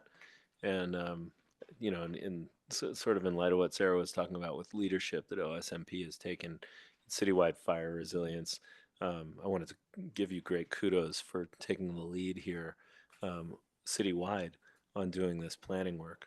And I think it's really admirable and really well done. Yeah. All right. Any questions or comments that I haven't just made? Yeah. I just want to point out that our OSMP staff are no slackers. Like whenever there's an opportunity to pilot something or to lead in the city, you always raise your hands, and I'm always impressed with what you end up with. I know you've been talking about this for a few years, and it's nice to actually see this. I'm really impressed by the logic models and how you. I'm sure that was. Quite an experience to get to that framework. So I just wanted to ask you, you know, after many years of working on this and coming to the final document, like, how does staff feel to have this? You know, I know your name is on it, but I know it's not just your work. Yeah, that's mostly so they don't have to field the questions, I think. I think it's a mixed bag. I think there's a lot. I think it feels really rewarding. I think the staff, if they're so united in their care for these topics, and in the investment that they want to make to build a system and that is truly accessible by all community members. And it's been very inspiring to be a part of. I think the timing has been interesting in the national context, right? And so there's been a lot of questioning and fear and uncertainty around what this means. And is this going to be something that comes up in grant processes? Are people going to see this? Is that going to be threat? So I think we've tried to navigate that in a way where we're saying things that are aligned with our master plan vision, with our city strategic plan, and with our values as an organization. And I think this has been a way where folks feel like we're still committed to the work. So I think there's probably also a feeling of like, this is a little daunting and now we have to go and do the things, right? And that means looking at our capital budgets and how much can we afford and how are we making trade-off decisions and which of these things gets prioritized in which year. So there's a lot of work ahead, but I think folks are excited to definitely see the product and to feel like we can now rally to invest some energy in getting things done. Yeah, it must feel really great. Thank you. Yeah. I was just wondering, like, how this, and I know you alluded to it a couple of times, that how this fits in with the city's efforts. Just for example, the under the hiring and retention theme, procurement, because I remember you told me a story when you were in planning about how planning approached their procurement of underrepresented businesses. Like, can OSMP operate in their own lane given the guidelines that you have here? Are they closely aligned with the rest of the city? I know that you're on the leading/cutting edge here, and I'm sure, and you've been doing a lot of collaboration with the rest of the city as well. But how are you able to operationalize this, and is it like conforming to the rest of the city, or are you really on the leading edge and then they will follow suit? Yeah, thanks. Both and. So the CMO Office of Equity and Belonging a couple of years ago hired an equity business program manager. And we've been partnering with him a lot. We spent a lot of time together in the development of the procurement logic model. And again, raise our hands to just be the pilot, right? So we already, we get monthly purchasing reports, and those break down what our budget spend is with underserved and small businesses, further broken down by category. And so we're having a lot of conversations internally about how to navigate that. How do you set goals around increasing budget spend in those areas when it's becoming increasingly dangerous for people to self-report that they're part of those communities, right? So we're leading edge in partnership, I think, with the CMO office. And again, we're ready to try anything. And I think we have a commitment, and the Open Space Fund has flexibility that some of the other funds don't have, to be able to think differently about, okay, can we tweak these RFPs? How do we think about continuing services agreements? Are there ways we can reduce barriers? And we're checking in with the city to make sure that we're staying in alignment. But I think there's a mutual respect and support that we're all trying to advance this together, and that we have the capacity to do that first. So I would expect on the procurement side that we start to talk about that more over the next year. On the hiring and retention side, we have had extensive partnership with the HR department, at least for the 10 years that I've been here. And the thing that makes us unique, which we talk about all the time, is our seasonal and temporary workforce.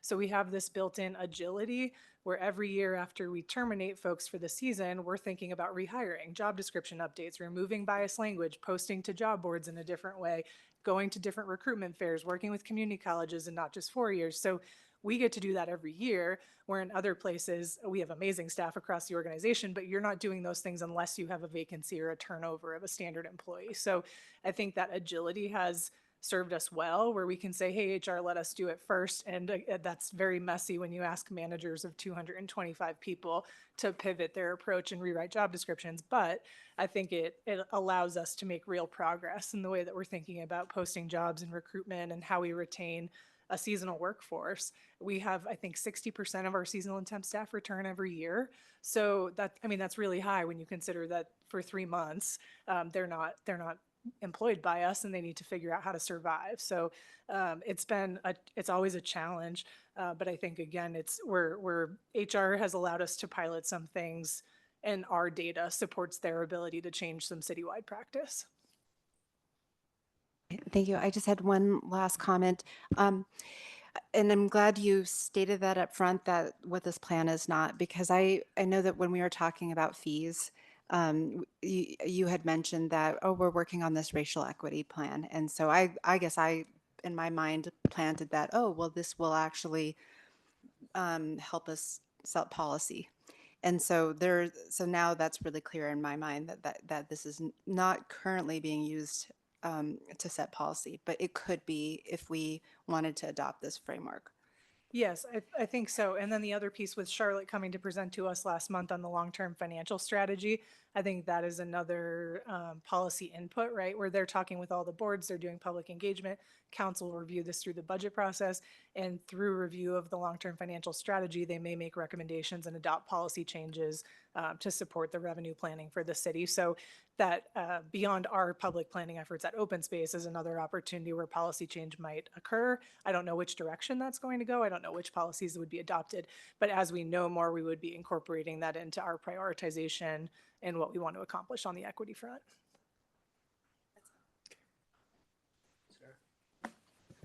I love this conversation. It's a really good one. My degree was race, class, gender, women's studies. I love this conversation. It is a really interesting time for us to be engaged in internal dialogue. And I see it's basically, who are we contracting with? How are we hiring? Number one, we're cutting budgets, so there's that. And then number two, there is this imminent threat of all of a sudden the thing that's been so great about us is potentially could cost us money. I would say we shouldn't back down on that front. I think that, I just joined the board of BOSC because I'm like looking ahead. We're getting cut on the federal side in a lot of ways, in a lot of directions. And so just like we shouldn't give up on any of the other things that we're doing, I think we absolutely shouldn't give up on this one. Did I miss somewhere in this? I kept scrolling back and trying to look through it. Do we have benchmarks for where we are now and where we want to be, like in terms of percentages? I see that we have allocations, we have cost allocations, $5,000 for X program, and that we're making these efforts. But I didn't maybe it should have been hitting me over in the face, but it didn't. Where are we now, and where are we trying to get with those dollars that we're investing in all of this time and expertise? Yeah, and so it's a good question, and it's a little bit of a mixed bag. So at the bottom of each of those logic models, we set up measurements and how we're going to demonstrate if we've succeeded or not. Some of the work we've been doing for a very long time, right? So the education outreach folks have a pre and post survey. They have data on who's coming to programs, how many kids they're reaching. They have all of that already. So we're able to say, okay, what is the overall satisfaction rate with an education program, and where do we want to move the bar on that? In other places, this is the first time that we're trying something. An example there would be the food forest. So we're about to restore acres of land with native and indigenous plants and be doing education. We don't have any measurement on what the impact of that will be. And so for those sort of pilot initiatives, we've said, well, here's how we're going to measure it. But we would, in the next update, be talking about, okay, do we scale this up now from a pilot project to something we want to do on another site? What sort of improvement in those numbers would we want to see over the next 3 years? So I understand where that question is coming from, and I think depending on which of those models you're looking at, the answer might be a little different. For example, thank you. Yeah. So for example, of the 145 people who participated in this, where are we standing? Is it homogenous, or do we have diversity in that group that we, just as one example? Yeah. I have a 100-page report of all of the data from the 145. And no, it's a mixed bag. We had participation across every employment type. So standard folks in management, union folks, seasonal and temp folks. There are differences in the way that they responded to some of the questions. The intention of the survey was to establish baseline topics that we care about. So in your work, do you know how to apply equity in procurement? How do you feel about our community engagement? How do you feel about your ability to have authority and autonomy within your own role to enact equity initiatives, right? So no, I will say that the themes that you're seeing in the plan were the ones that were prioritized through that process. So when we talked to management team and we showcased all of that data, here's what we're hearing on green, yellow, red for engagement. Here's what we're hearing on hiring, and whatever the topic was. We were looking at, can we make a difference? Is that a needle we can move over the next 3 years? And for some of those, the answer is no. We can't fundamentally change the structure of some of our enacted BRCs. And so that's not the thing we're going to sprint on in this 3 years. We want to focus on where we think we can make real progress. So yeah, we have a baseline report with all of that data, which is totally, I can absolutely share it, and didn't want you to feel pressure to read it as an attachment in this packet. But there's absolutely a ton of information with great data visualization and information there. Yeah. Yeah, if it's possible to send that in an email, I'm starting to love 100+ page reports. They're great. All right, Okay. thank you. Thank you for the report. I remember when I was applying to be on the board like 3 years ago, talking to a lot of folks in government and former board members, and almost every single one of them told me about the JEDI program and how cool it was, and how y'all were pioneering this for the rest of the city, which was really awesome. And I'll echo what Sarah said. I think this is more important than ever to do this work and continue it. So I'll echo that. I did have one question. At the end, you mentioned something about a digital content law going into effect, as if I should know what that meant. Could you elaborate on that?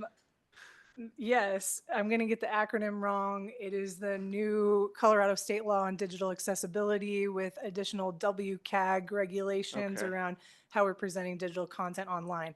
So our technology team has had a full-time staff person. We basically carved out her entire work plan over the last over 2 years to be analyzing all of our web content and whether or not it's digitally accessible. So that's adopting a language translation tool that is looking at every single PDF being remitted. We have thousands of them. Every video that we link to being auto-captioned. I can't even describe every third-party vendor that we link to on our website has to go through accessibility and compliance. So that has been a multi-year effort, and it was intended to go live last July. The state granted a grace period for a year just because, I mean, most of the vendors we work with are not even in state, right? So how do we enforce a digital accessibility requirement for them? They needed time to be able to make their software compatible. It has been a monumental lift. And so where we're going after go live is being able to track places where we are not able to be compliant or are not compliant yet, as well as any ADA or other complaints we get from the public and how we're planning to address that. So there are just places, I'll use an example from planning. We have plans that were adopted before the current version of the Microsoft suite. And so there is no source file backing up the PDF. And so we have to find ways to remit that and recreate it and find ways to make it accessible with a voice reader and with an image caption reader. So that stuff's going to take some time. And what we want to make sure we're doing from an accountability perspective is saying, here's where we're compliant, here's where we're not, and here's how we're planning to log and track that and make improvements now after the July go live. Okay. Yeah. So you're saying Colorado passed a law that basically is WCAG, but even more? Yes. Okay. Yeah, exactly. Perfect. Yes. And it's wonderful. I mean, we're like so supportive of it. It's wonderful. And it's great to see we used to have staff translate our website pages. And now we're able to embed something in our website tool that does that. And so, it's, first of all, it's better translation in some cases, it's more streamlined, but all of those integrations had to happen in order to be compliant. That's awesome. Thank Yeah. you. Yeah. Brady.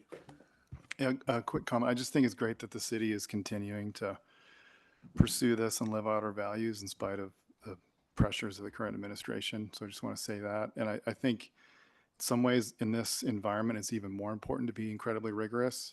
When you talked about many, many months working on logic models and new trainings coming on all the time, I just hope we're tracking expenses and staff time and being really thoughtful about which initiatives are working and which maybe didn't have the impact we want, so we can continue to fine tune and allocate resources in the ways that are going to have the most impact in the future. And like I said, I think in this current environment, it's even more important than ever to be really rigorous about that. Two questions. This may seem really self-evident, but what is the definition of an underserved business when it comes to our hiring, retention, and procurement goal? The purchasing report has, I think, 3 or 4 categories under that title. One is women-owned. One is none of this terminology is good. Like I'm about to say minority-owned, and that even in and of itself does not feel like a good term to use. But we have women-owned, minority-owned, and then DBAs, so disadvantaged businesses. And there's actually a new category starting to show up around sexual orientation and LGBT. So when we set up vendors in our system, folks are self-disclosing if they choose to as a business, whether or not they're part of those underserved communities.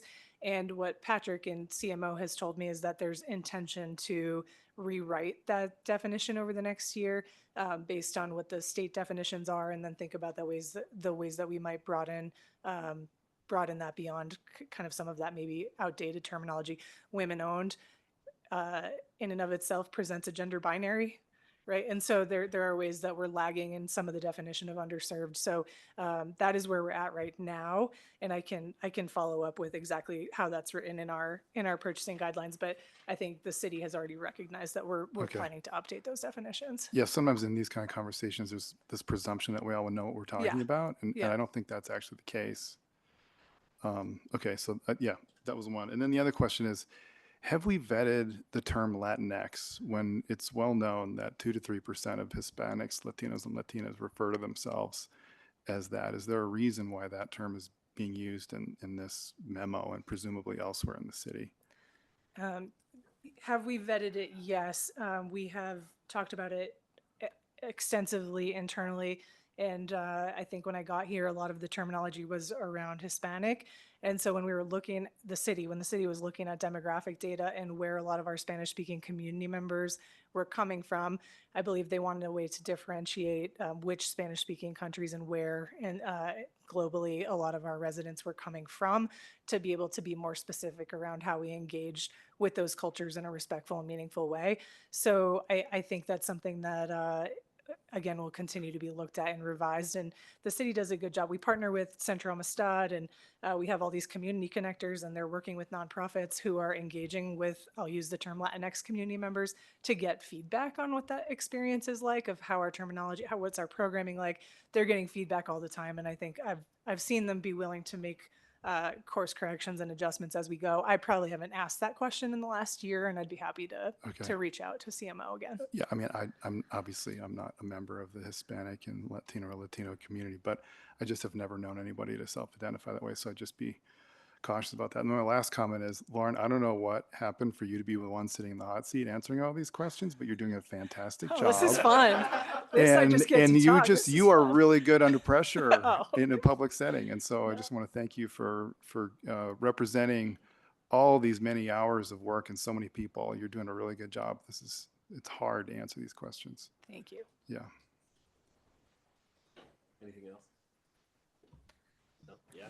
It would be nice if these equity initiatives were led to the point. Thank you. And it would be nice if we can really continue to work hard to ensure that we have direct leadership and decision-making power leading this conversation and helping really, truly to shape this conversation. I know we're all here. We all have our jobs.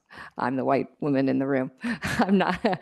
However, yeah, that's just what I'd love to see. It's not to say that we're doing anything wrong. I just want to name that because a lot of these things, it's all this, it just immediately becomes easier, clearer, and less of like a thing when inherently the decisions are being made and the conversation is being shaped by the people that we're serving, that the people, it's sort of an inside out or, collective approach. So. And I know we're doing our best. I'm just naming that. Okay. So I guess I just want to sort of follow up on what Michelle said about the story that I told, which was, just to give us a little historical context. 2016, we on planning board we did a CIP tour, and we were at the Houston Park on 33rd Street, and Parks and Rec guys were saying, we're sorry we haven't redone this park. We usually try to redo our parks every 10 or 15 years, or 15 or 20 years, and this one's overdue.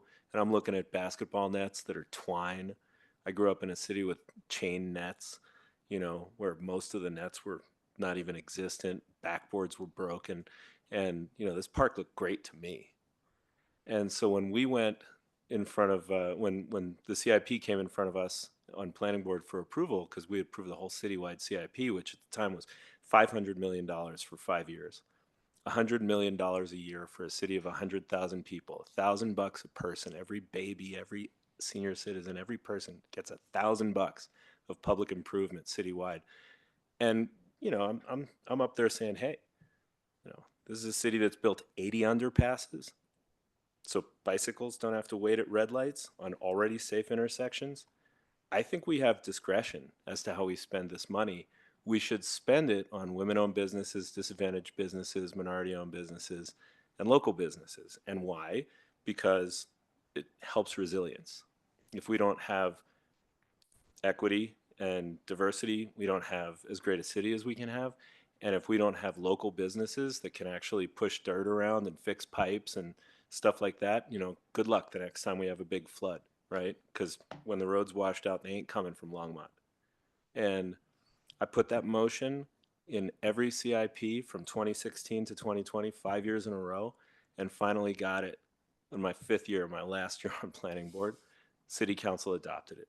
And so for me to see this line that there is a city equity procurement practices and guidance document is a point of pride. It really feels good to me because the first time I brought this up, the assistant city manager's response was, well, let me quote the code. The code says we have to give the contract to, the best bid.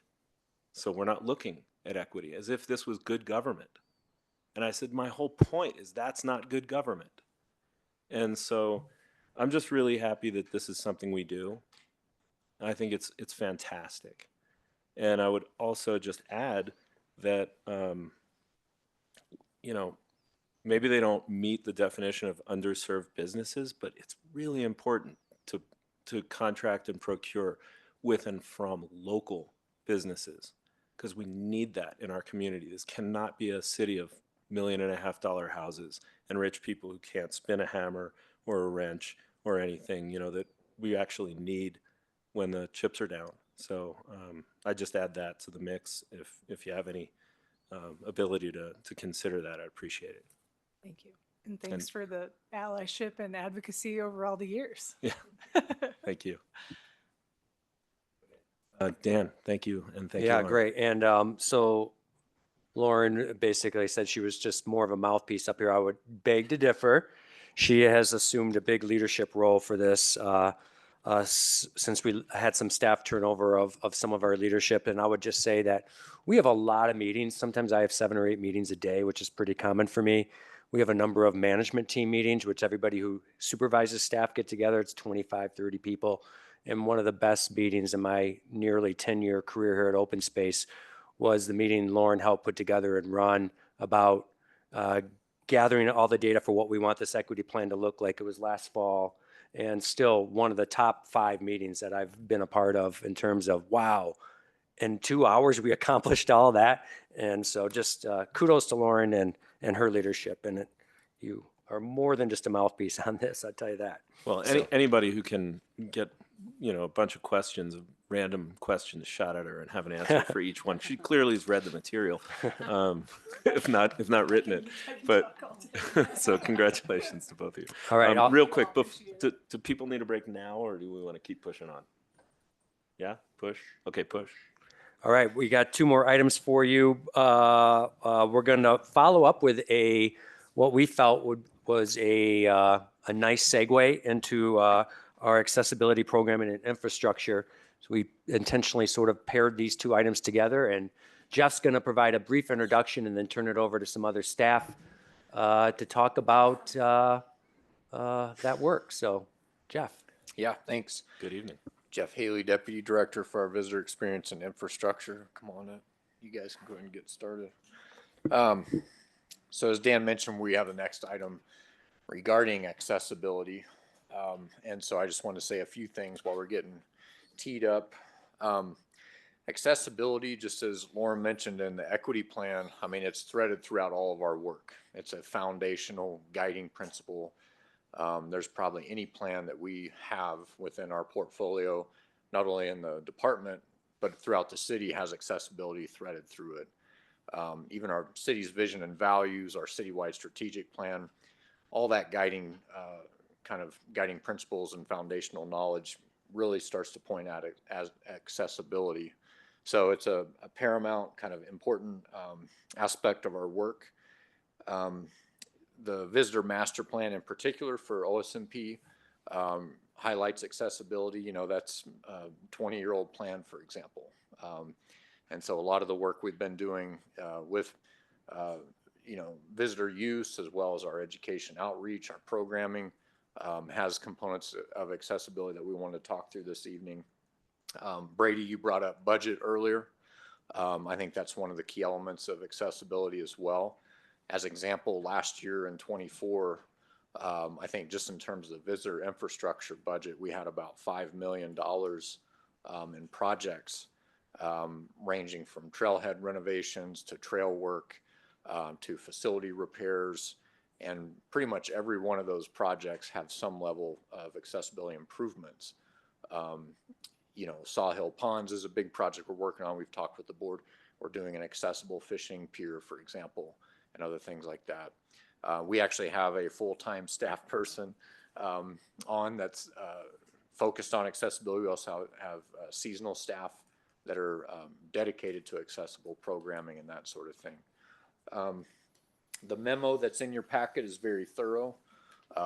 Again, staff have done a tremendous job in capturing data and information, talking about all the ins and outs of the guidance, the laws, the different regulations that we follow for accessibility. The presentation this evening is going to be a little more focused on our visitors and what information and resources are available. So I'm going to turn it over to Hillary, I believe, and Topher to kind of lead the presentation. And we have some other staff online as well, depending on questions and that sort of thing, that can respond to. So go ahead.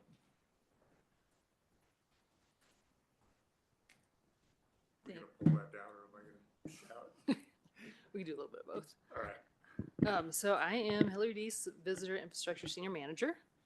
And I'm Topher Downham, Education and Outreach Program Manager, focusing on accessibility. It doesn't, the cord is. That's stuck on the desk. It's so fascinating to be having an accessibility Yeah. conversation without a microphone. Ironic, isn't it? Ironic. Yeah. I can just shout, if that's good with you. In order for you to be on the record, you do need to be in the microphone, I believe. So at least point it, but you, please be comfortable, and then we can point the microphone in your direction. Yeah? Yeah, I think we can get it there. Like that? Yeah. Cool. Yeah, so like Jeff mentioned, we're here to put a human face to accessibility across our system. The memo is, it can get really clinical with like the percentages and the grades and the acronyms and alphabet soup. And at the end of the day, we are trying to create accessible opportunities for as many people as we can to enjoy our really beautiful open space. We also really want to recognize that there's a lot of staff who work on this across the board. Lauren already mentioned a lot of the digital accessibility. Like that's one of the places, like every corner of our hub and annex, somebody is working on accessibility in some way. So it's really a team effort to make all this happen. Yeah, it's not loud enough. Well, just okay. Speak. They're having a hard Okay. time hearing it. Got it. Okay. Perfect. We don't have that handheld mic like we used to. It's gone. Okay. Bummer. All right, so I'll reiterate that we just wanted to recognize that so many other staff are working on accessibility across all corners of open space, from website design to measuring the grades to our like whether or not we're compliant with the specs that we have, to actually doing the work, to leading the programs, and everything in between. So it is a really big team lift at Open Space. The other thing I want to highlight before I pass it off to Topher is a statistic from the written memo, which is that 1 in 4 adults, so about 70 million people in the US, have a disability that impacts their major life activities. And that as we age, disability becomes more common. And we know from our public opinion visitor experience survey that nearly half of open space visitors are over 50. And so we are also we have an aging visitation public that's visiting, and we need to be thoughtful about what amenities are we providing as we think about renovating and building new things. And just that we are trying to build as meaningful opportunities for like a holistic, accessible experience as we can, and not having disjointed things all over the system. So Topher's going to talk about the programming and trip planning resources, and then I'm going to finish up with some accessible infrastructure, and then we have hopefully time for discussion and questions.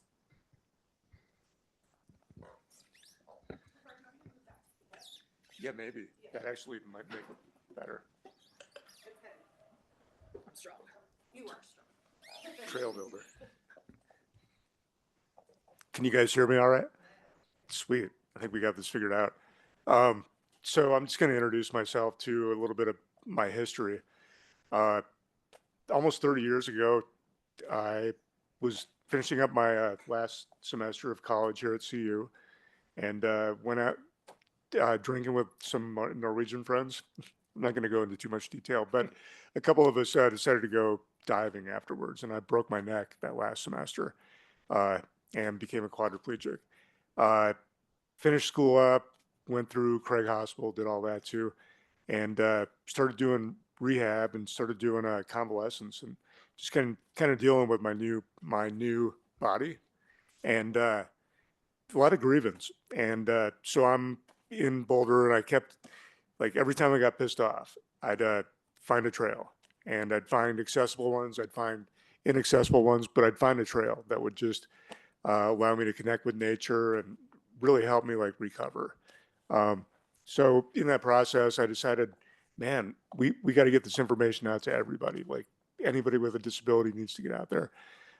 So I got involved with open space and with Boulder County, and we all put together a guidebook and got that out to everybody. And eventually that landed me a job doing my volunteer work. So yeah, now next slide. We started doing a lot of programs and stuff after I got the job. And one of the biggest things we got into after a while when they became, when the technology came around was adaptive mountain biking. We now have we have 5 adaptive mountain bikes that are power assist. So, you know, when a quad gets too tired or a para, you can actually turn the assist on and get back home all right.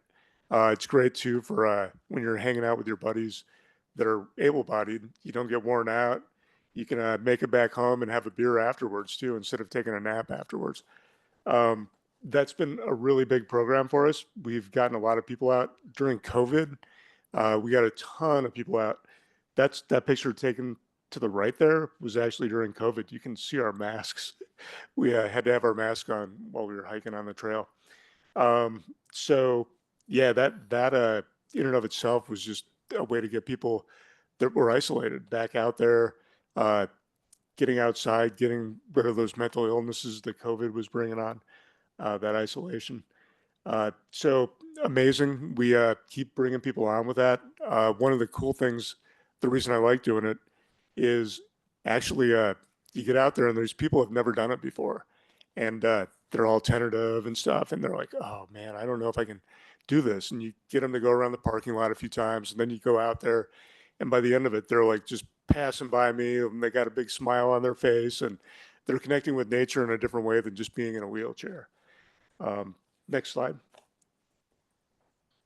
We also do roll and stroll hikes, which are pretty awesome too. These are families with disabilities. We come out once a month and do a different trail.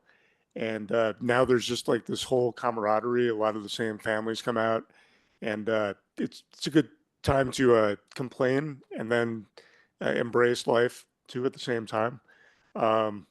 Yeah, just some pretty amazing experiences out there too. One of the roll and strolls, I had a family that had one daughter that was nonverbal but had a power chair, and two other daughters.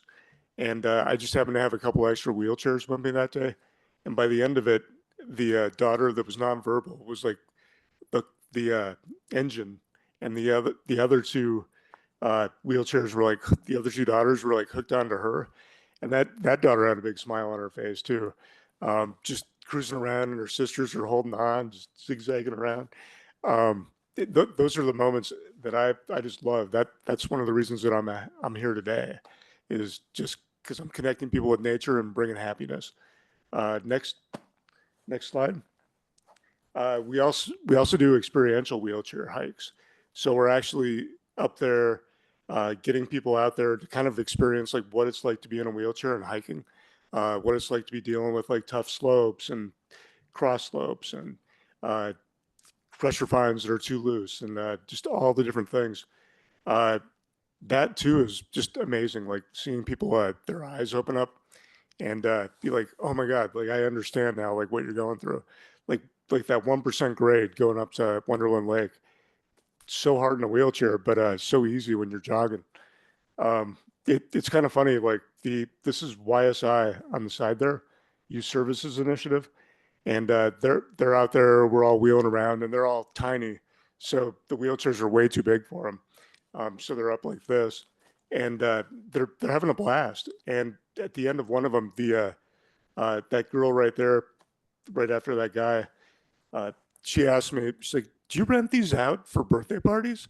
Like she wanted to have a birthday party with the wheelchairs. Then you got the youth opportunities interns over there on the right, and yeah, we took them out. They had a blast. There's always a teachable moment too. And that teachable moment happened to be when I was trying to photograph that picture. I like wheeled back too far and actually tipped over in my wheelchair into a ditch. And So they're all panicking. I'm like, no, it's all right. Like, just help me out here, talk them through it. They got that experience, and we continued on. Next slide. Adaptive wheelchairs. We're collecting some different wheelchairs that we offer to public to go hiking. If there's a school program, we lend them out. We have two right now. We have the grit chair down at the bottom. We had a little event. We collaborated with Louisville, and we set up an obstacle course to get over the logs and all that fun stuff. That's one that we lend out at the Ranger Cottage. The other one is the Extreme Modus. That was a school program with Heatherwood just last week, actually. That's the Extreme Modus, and that's a completely, you have to be pushed by it. So if somebody's like, they can't push it all, they hop in that, and we can push them on some of the tougher trails. We're trying to get the terrain hopper right there to the left. That's a pretty burly wheelchair, pretty amazing. They can go on a lot of trails. Doesn't really ruin the trail at all, and it's pretty narrow, so you can get up some pretty cool stuff. We're actually working with Bosk right now. We have a disability fund in there somewhere. You've probably heard about it, Sarah. So we're trying to get the funds to get one of those so that we can lend that out at Chautauqua too. We don't have one of those track chairs over there. Those are another fun one. A lot of the organizations like Staunton State Park, some of the other organizations like up in Fort Collins have those. We actually think that the terrain hopper is better because it can go on more terrain. New slide. All right, now we're to trip planning resources. Trail accessibility guide. I brought some hard copies for you guys. We redid the original one that I was talking about that we were doing in like 98, 99. Made it a little bit more readable. Have some quick facts on it, like the slope, cross slope, what you're going to get into, the hard spots, a little bit of the culture and history of the area, what kind of flora and fauna you're going to find at each of the trails. Yeah, it's pretty amazing. We put a lot of time into it. We try to fix it every 5 years or so. Yeah, but yeah, that's kind of where we started with this whole thing. New slide. And videos. I got into some videography and then proposed to my boss at the time that we make videos of all the trails, and tried to make something that was quick, so we speed up like me on the trail so people can get a chance to see what it's like before they get out there, but don't have to like watch it for 3 hours. We try to make it kind of fun too. We like add some little jokes about Boulder and just jokes about being disabled and stuff. So they're actually kind of fun to watch. We should probably not do that. We actually have one queued up, so if we have time afterwards, we can play one for you. Next slide. Oh, we're playing it now.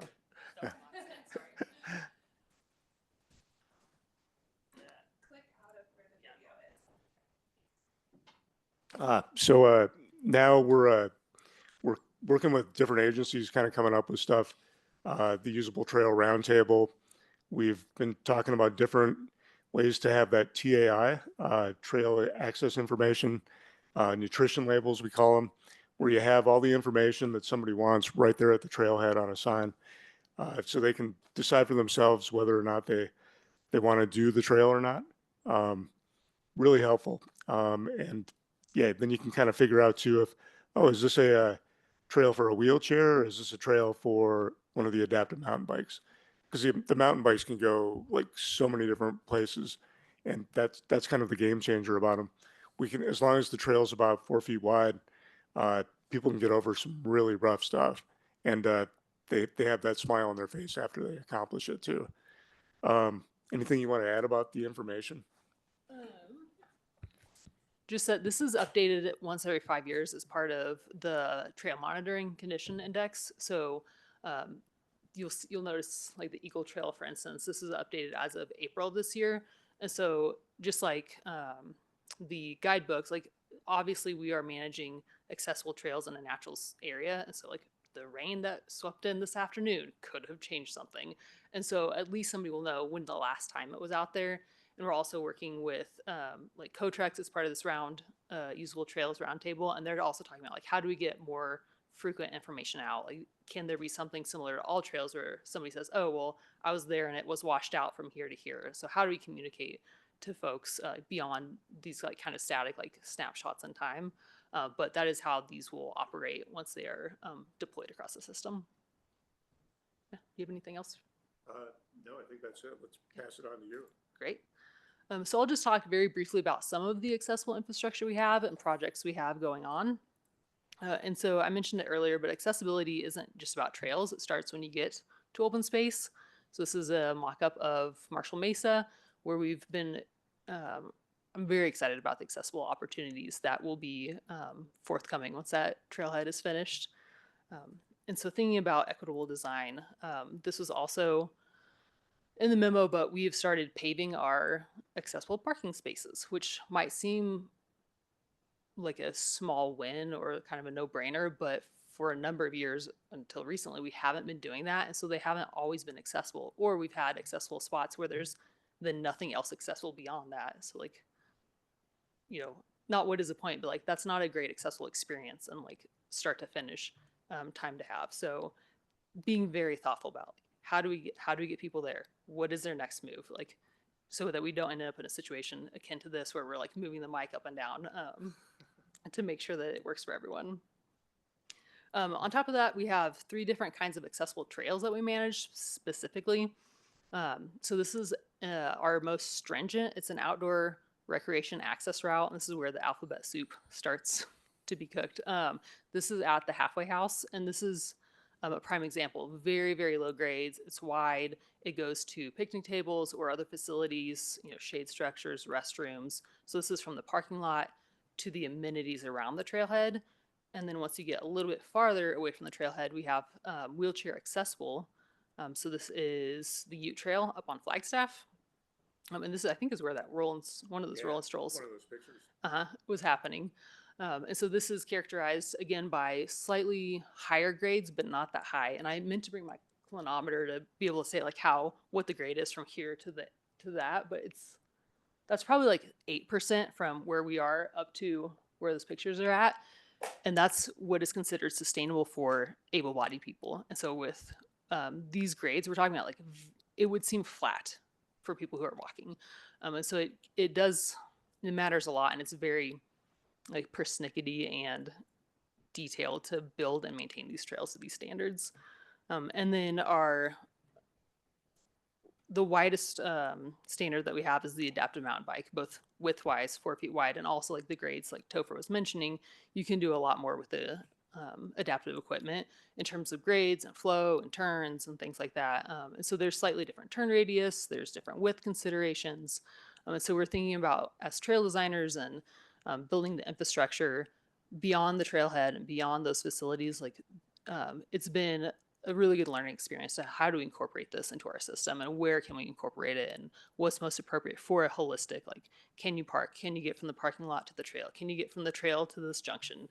Can you then turn around, and can we have the signage so that you know what all that is? And so like really full circle, making sure that we are communicating as much as we can and being thoughtful about it. I have a kilometer if you want. Maybe if we have some extra time. Yeah. And then just real quick, the next step for accessibility at open space is expanding programming as staff capacity allows. And so that is one of our constraints right now, is both staff time and the materials needed. Like, do we have as many adaptive pieces of equipment as we need? I'm sure they are not cheap, and there is additional maintenance to them. We're also working on assessing all of the infrastructure at trailheads. So bathrooms, benches, shade structures, all of that, and seeing if it is compliant or not. There is no like, it's almost accessible. It is either accessible or it is not. And so then prioritizing those on how close they are to being accessible and what we can do to bring them up to accessible standards. The regional usable trails roundtable has been really great, and that's really well attended, I think is a good way to say, from open space, and that's up and down the Front Range. And how are we being thoughtful about implementing accessibility across different agencies. How are we sharing resources? What are lessons learned? And then on, like I said earlier, maintaining a natural trail system in the outside is challenging, especially when we're talking about these low grades. And improving the trail condition index, which is also, I believe, mentioned in the written memo about kind of just where we're at, status quo with our accessible trails and if they're hitting the standards or not.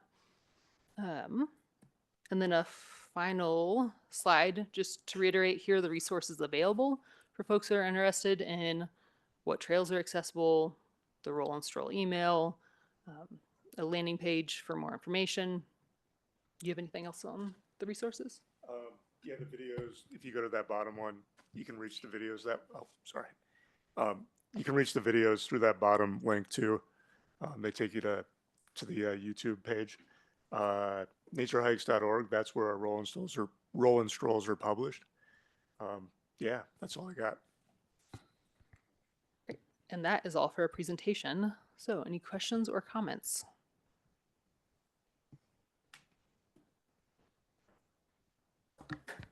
I know we're running late here, but I just want to say that, after being on the board for 3 years, I always think I've heard of all the really cool programs that the Open Space Department has. And y'all keep impressing me with even cooler programs that we have. So thank you for coming in and sharing that with us today. It was great. I just might want to say something or add to that. If you guys ever want to go out on a ride to try them out, let me know. Maybe we could do the next, the next June field trip. Yeah, there you go. Yeah, it's so funny you said that, Topher. I wrote down a retreat experience. Let's do an accessible wheelchair hike for these guys at least the retreat, if not sooner. I love it. I love it. That's a great idea. I'd like that a lot. Yeah.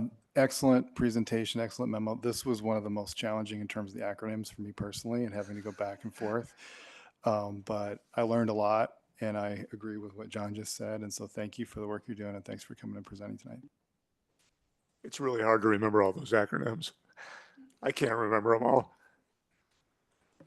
Yeah, I read these packets before I go to sleep at night. And then I was like, oh, this is not going to happen. I need to skip to the budget one. Numbers work better in my brain than just random letters put together.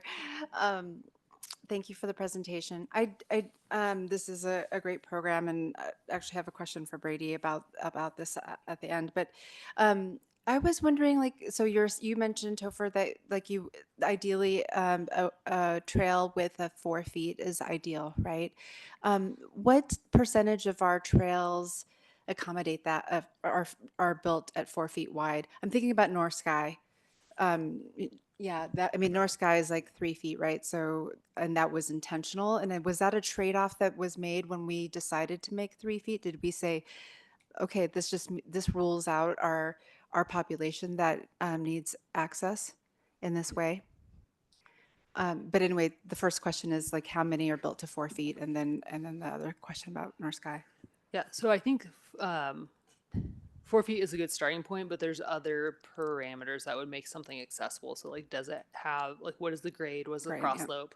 Can you ride an adaptive mountain bike? Do you have a different mobility device that allows you to navigate it? Which is why those trail, the nutrition labels, for lack of a better term, are so important, so that anybody with any device can decide for themselves, oh yes, I can make that work.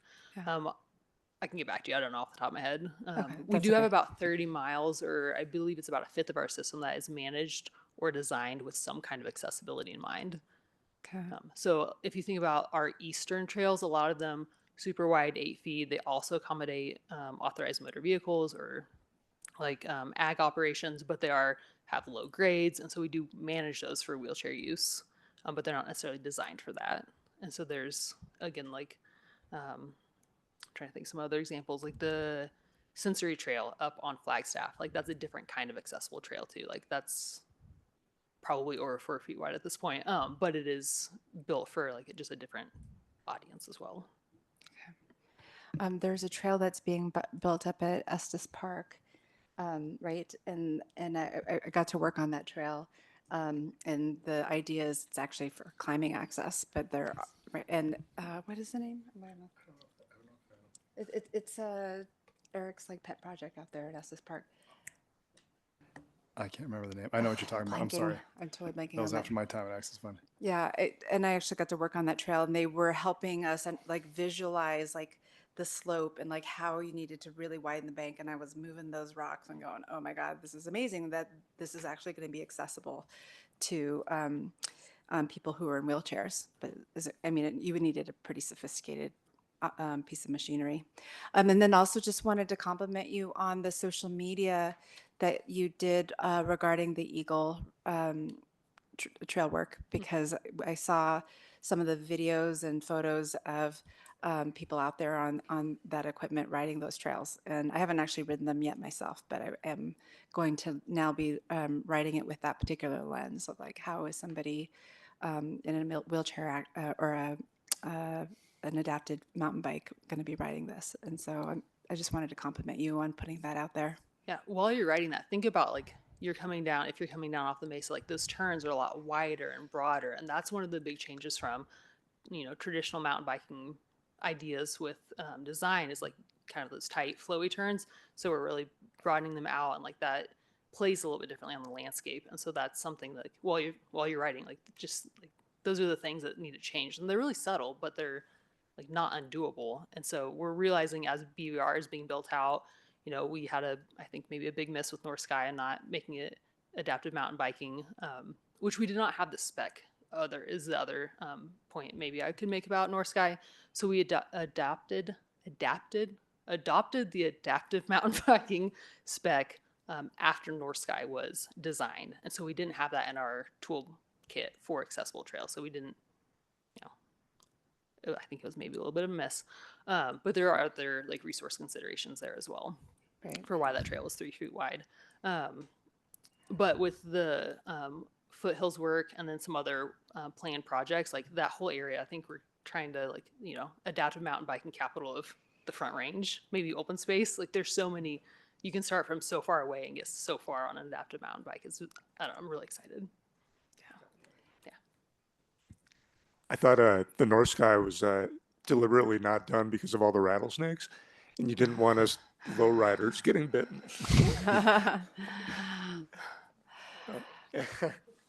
Well, I wanted to thank you for this presentation, and then also just turn to Brady, because this is a great example of learning about a program, and we're also talking about the budget. And so while I know where people are coming from and wanting to understand how much things cost, and you showed the like 996 contacts made, I would just say that this is invaluable no matter how much it costs. And so I would just like try to steer us away from making some sort of value assessment based on costs of a particular program. Obviously, we need to do some of it for federal compliance reasons, but there's also another reason why we do it, is because we love seeing those smiling faces out there. And so, and being able to enjoy our public lands as much as able-bodied people can. Like Hillary was saying too, like our age is getting higher, our median age here. So there's going to be more and more need for trails that are easier for old people, should I say? Well, yeah, and Harmon said that that's us. Tread lightly there, Topher. Tread lightly. I'm over 50 now too. So. Yeah, maybe just older. Older, there you go. The elders. Yeah. If anybody wants one of these guidebooks, I can pass them out to you. I'm probably just going to go home and watch all your videos. Right on. I love the idea of that, because I think, I do that.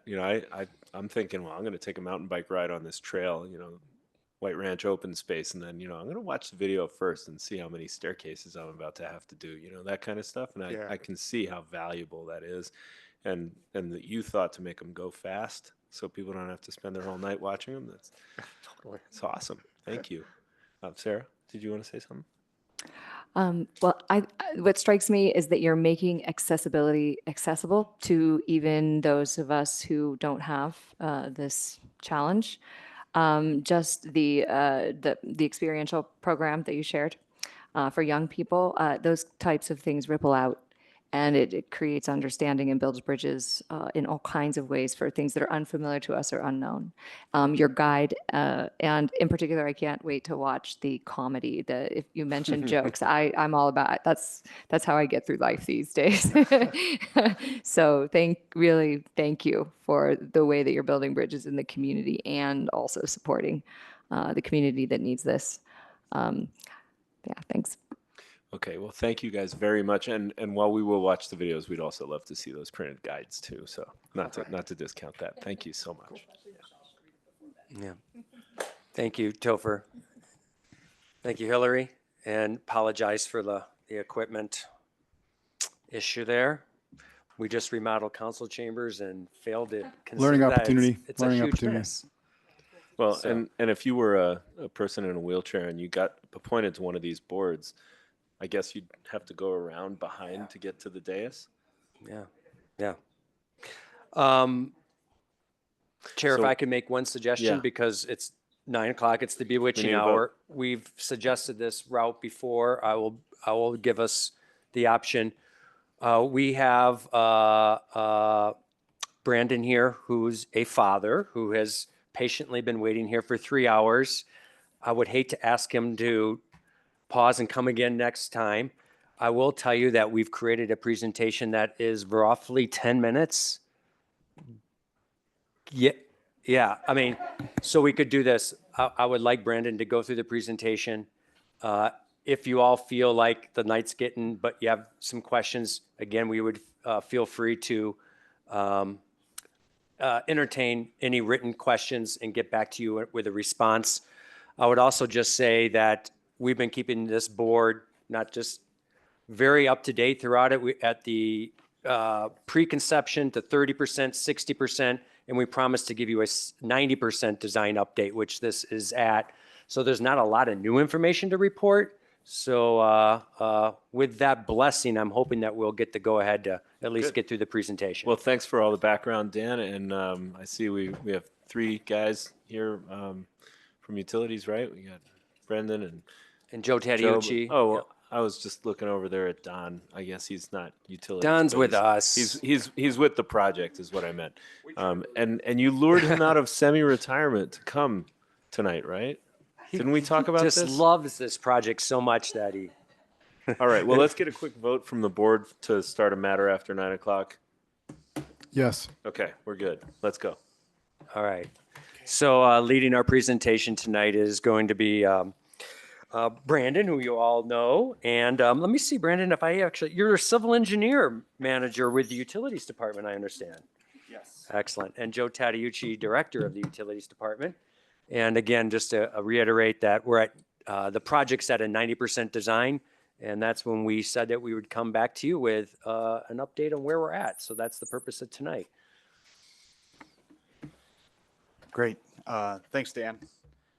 So we will, as Dan said, I'm Brandon Coleman. I'm engineering manager in the Storm Flood Utility, here to talk about the South Boulder Creek Flood Mitigation Project tonight.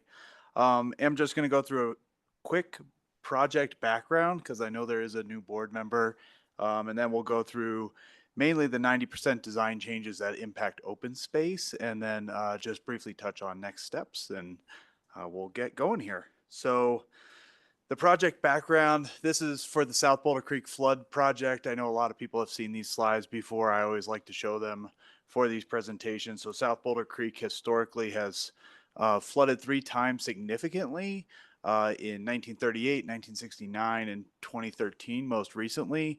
And in 1969 and 2013, US 36 did overtop, which created a big life safety risk. And I think that photo on the right is Koala Drive and really hits home the life safety need for the project. And that is right down Koala Drive. So when we're talking about life and safety, that's the primary goal of the project. This is a map showing the 100-year floodplain from South Boulder Creek. And when we talk about flood mitigation, we're really talking about mitigating this area here, which is off of the main channel of South Boulder Creek. We commonly refer to it as the West Valley.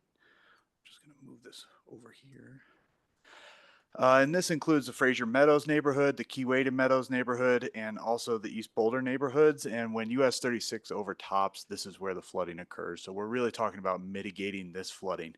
And the other key component of this, just to give you some context of where we're at on this map, that diagonal line cutting across the middle of the map, that's US 36 coming into Boulder. And then where a majority of the flooding happens is on a property kind of commonly referred to as the CU South property. So you'll see the rest of the figures from here on out are really focused in on this property because that's where a majority of the project will be happening.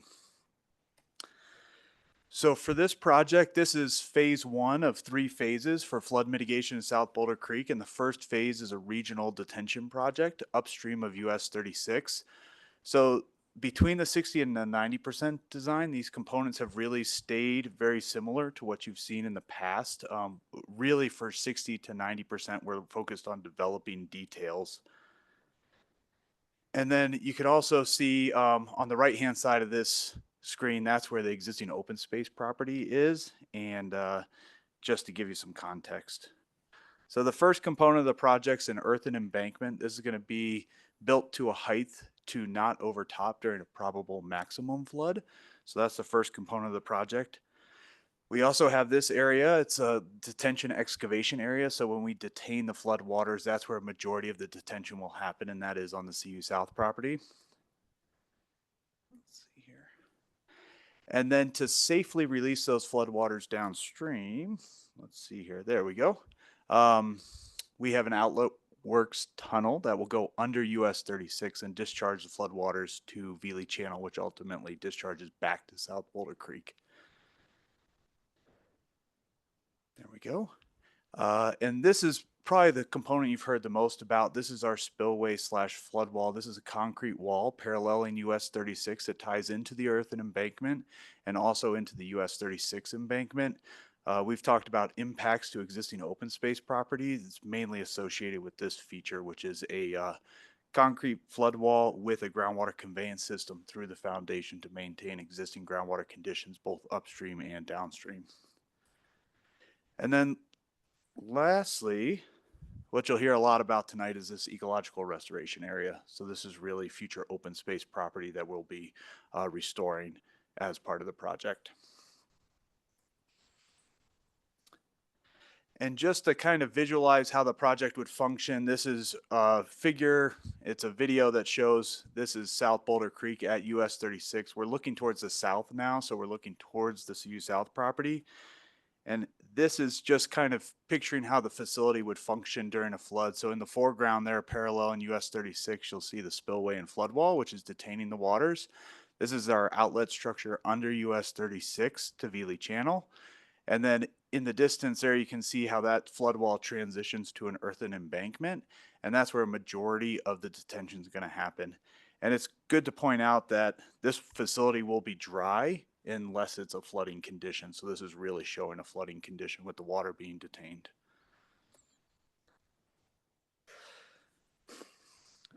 So previously, we've worked with the Open Space Board quite a lot on this project because there are impacts to existing open space. The board and city council did approve a disposal of open space property for the project of 2.18 acres for that spillway feature that I mentioned earlier, paralleling US 36. This also includes 1.88 acres of temporary impacts that we're going to need for construction that will be turned back over to open space once it's restored after the project's done.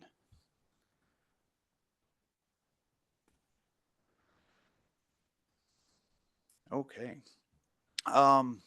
So there's a lot of environmental resources in the area. So the area adjacent to the CU South property is Colorado State Natural Area, which recognizes areas with unique or high quality natural features of statewide significance.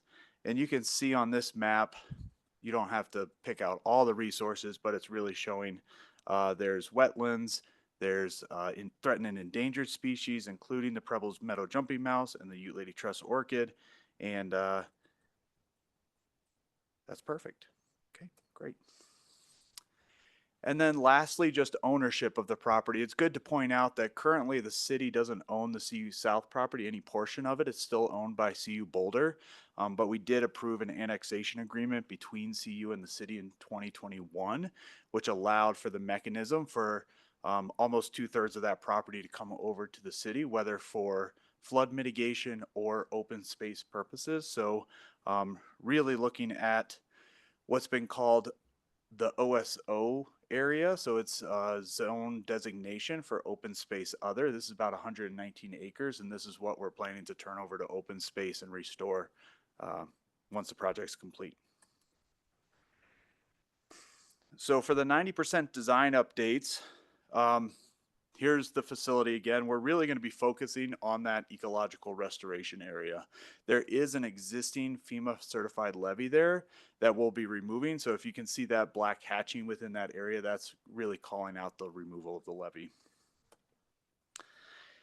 And I think it's important, like this area is historic South Boulder Creek floodplain. So this is just a series of figures, aerial imagery from 1955 through 1984 and then on to 2022. So historically the area was South Boulder Creek floodplain. It was mined for sand and gravel in the 70s and 80s. And then in the late 90s it was reclaimed. And that's what you'll see in that 2002 photo there. And that's what really makes this an ideal location for restoration. So the site is definitely in need of restoration. Working with open space, we were able to do additional geotech borings since we last came to talk to the board. And this actually helps us define our groundwater levels and gives us better information on the soil type. So soil amendments and topsoil is a key criteria for a successful restoration project. And then also groundwater for wetlands creation is going to be critical for this restoration effort. So these two figures just show kind of the existing conditions on the left. So you'll see a large area. There we go.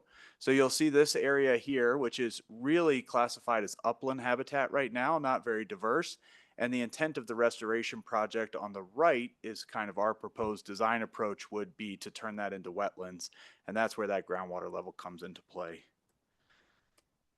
There's also the removal of the levee. So here you'll see we're going to be removing that levee, and that's going to allow for floodplain connectivity and also natural habitat connectivity across the restoration area and the existing open space. We did add in these ponds on the south. So these are existing ponds there. They're mainly cattails. They're very monolithic habitat right now. So the proposal is to actually create a more diverse wetland habitat there. And then lastly, the area on the exterior of the levee hasn't been mined historically, but it's a ideal location for habitat enhancement and really leveraging the existing habitat we have off of this property. So we've identified that for Preble's Meadow Jumping Mouse habitat enhancement. So these are some of the design details I was talking about. We have talked about removing the levee a lot throughout this process. This is really the grading plan that we've come up in the 90% design. It's really focusing on trying to get that back to a more natural topography and really maintaining Dry Creek Ditch number 2. So there is an irrigation ditch that runs on the exterior of the levee, and that's really our controlling feature for how far we can bring that levee down from a grading standpoint. I also wanted to say the planting plan has been further developed. So we've come up with this planting plan. As I mentioned, wetlands plants are going to be specified for the area where we're trying to create wetlands, really interior to the levee. And then that same seed mix will be used on those southern ponds as well. And then, as I mentioned before, exterior to the levee, we're really looking at native vegetation enhancement and also shrub plantings to promote Preble's Meadow Jumping Mouse habitat. And then lastly, there are areas within this restoration property that already contain threatened and endangered species and desirable plant life. So we've identified those areas for protection throughout this project. Okay. The other component that we further developed is really our irrigation approach. So Dry Creek Ditch number 2, as I mentioned, runs through the property. We've really looked at ways to utilize water and also maintain water control throughout the property. When you're trying to create wetlands, water control is a key component. So for these southern ponds, first, we've looked at adding water control structures between the southern ponds. There are existing water control structures out there that don't function right now, so we want to rehab those so we do have operational flexibility in getting the right water elevation based on the restoration efforts. And then lastly, we've proposed a turnout structure from Dry Creek Ditch number 2. So we'll have water rights coming to the city as part of the annexation agreement from Dry Creek Ditch number 2. We'd like to utilize those really to, let me see, for wetlands habitat establishment and also future land management. So I think, as you can see, the design is really similar to what we saw in the 60%. We've really just kind of developed more of those design details. It's been great. We've been collaborating with Open Space and really been working with their comments to try and get our best chance at restoration on this site. You'll see we really developed grading, plantings, and irrigation are the 3 things that we kind of wanted to highlight tonight. And then lastly, the total restoration area is about 119 acres, and we're really targeting to exceed any permitting or mitigation requirements that we would need. We're also trying to target wetlands creation over upland enhancement. So we are actually creating about 32 acres of wetlands, 88 acres of Preble's Meadow jumping mouse habitat, and then also about 40 acres of Ute Lady Truss orchid habitat. So yeah. And then next steps, I'm going to turn it over to Joe for next steps. All right. Thank you for that, Brandon. Is my mic working okay here? Good. Good evening, trustees. I'm Joe Tadiucci, the director of the Utilities Department. And in terms of next steps, I just have a brief verbal update here to talk about the overall schedule and where we are and where we're going. The way things are shaping up, we're hoping for construction to start in earnest sometime probably in the later part of the 3rd quarter of 2025. And in terms of schedule activities, Brandon and the project team are working on a number of major activities concurrently. And that includes obtaining the remaining permits and approvals. We're coming in on the final approach on those. Finalizing the design and construction documents so that we can put it out for bid, which we're hoping to do start that process by the end of this month. And then the bidding process takes some time as well. And so Brandon's presentation and the discussion, there's a whole foundation here of complexity that is behind this, with agreements with CU and CDOT, and having all of those things come together. I'm really pleased with Brandon's work on that. And it's so complex, and on a large project like this, you do those things concurrently, and you try to bring them all to closure at the same time so that the project can start as soon as possible. And so that's the way we're working on that. I know the last time we were here, one item for sure that is of public interest, and I'm sure for the board members as well, is what will the construction closures look like in the area? When will that happen? And what will access be like? We haven't finalized a formal closure plan yet, but there's a lot of work happening on that between ourselves and the university and our communications departments. And so if you think about the slide that Brandon showed with all of the major components, including the environmental mitigation area, and then if you think about where a contractor would need to park and stage their materials, a significant portion of the CU property is going to have to be closed.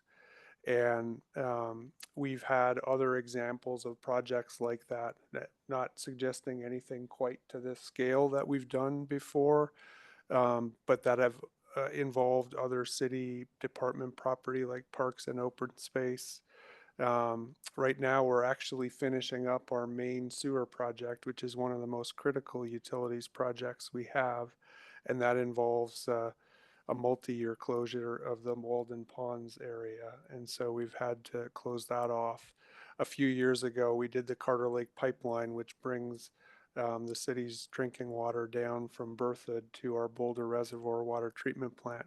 Crosses a number of open space conservation easements. And then as it comes into the city and our treatment plant, it also went through the Tom Watson Park area and Coot Lake and some of the northeastern portions of that park's property. And so it's typical for these major utility projects to sometimes require closures like that.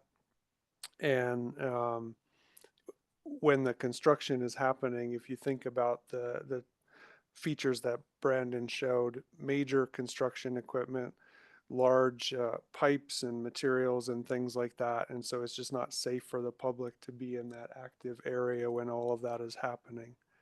And so as we get closer, our goal is to give some pretty robust public notice within a couple months of the project really starting in earnest. And so that's kind of where we're at right now in terms of a verbal update, where we're at and where we're going with the project. So I think that's what we have for prepared remarks tonight. Happy to answer any questions the board might have. Thanks, Brandon and Joe. Questions? Michelle?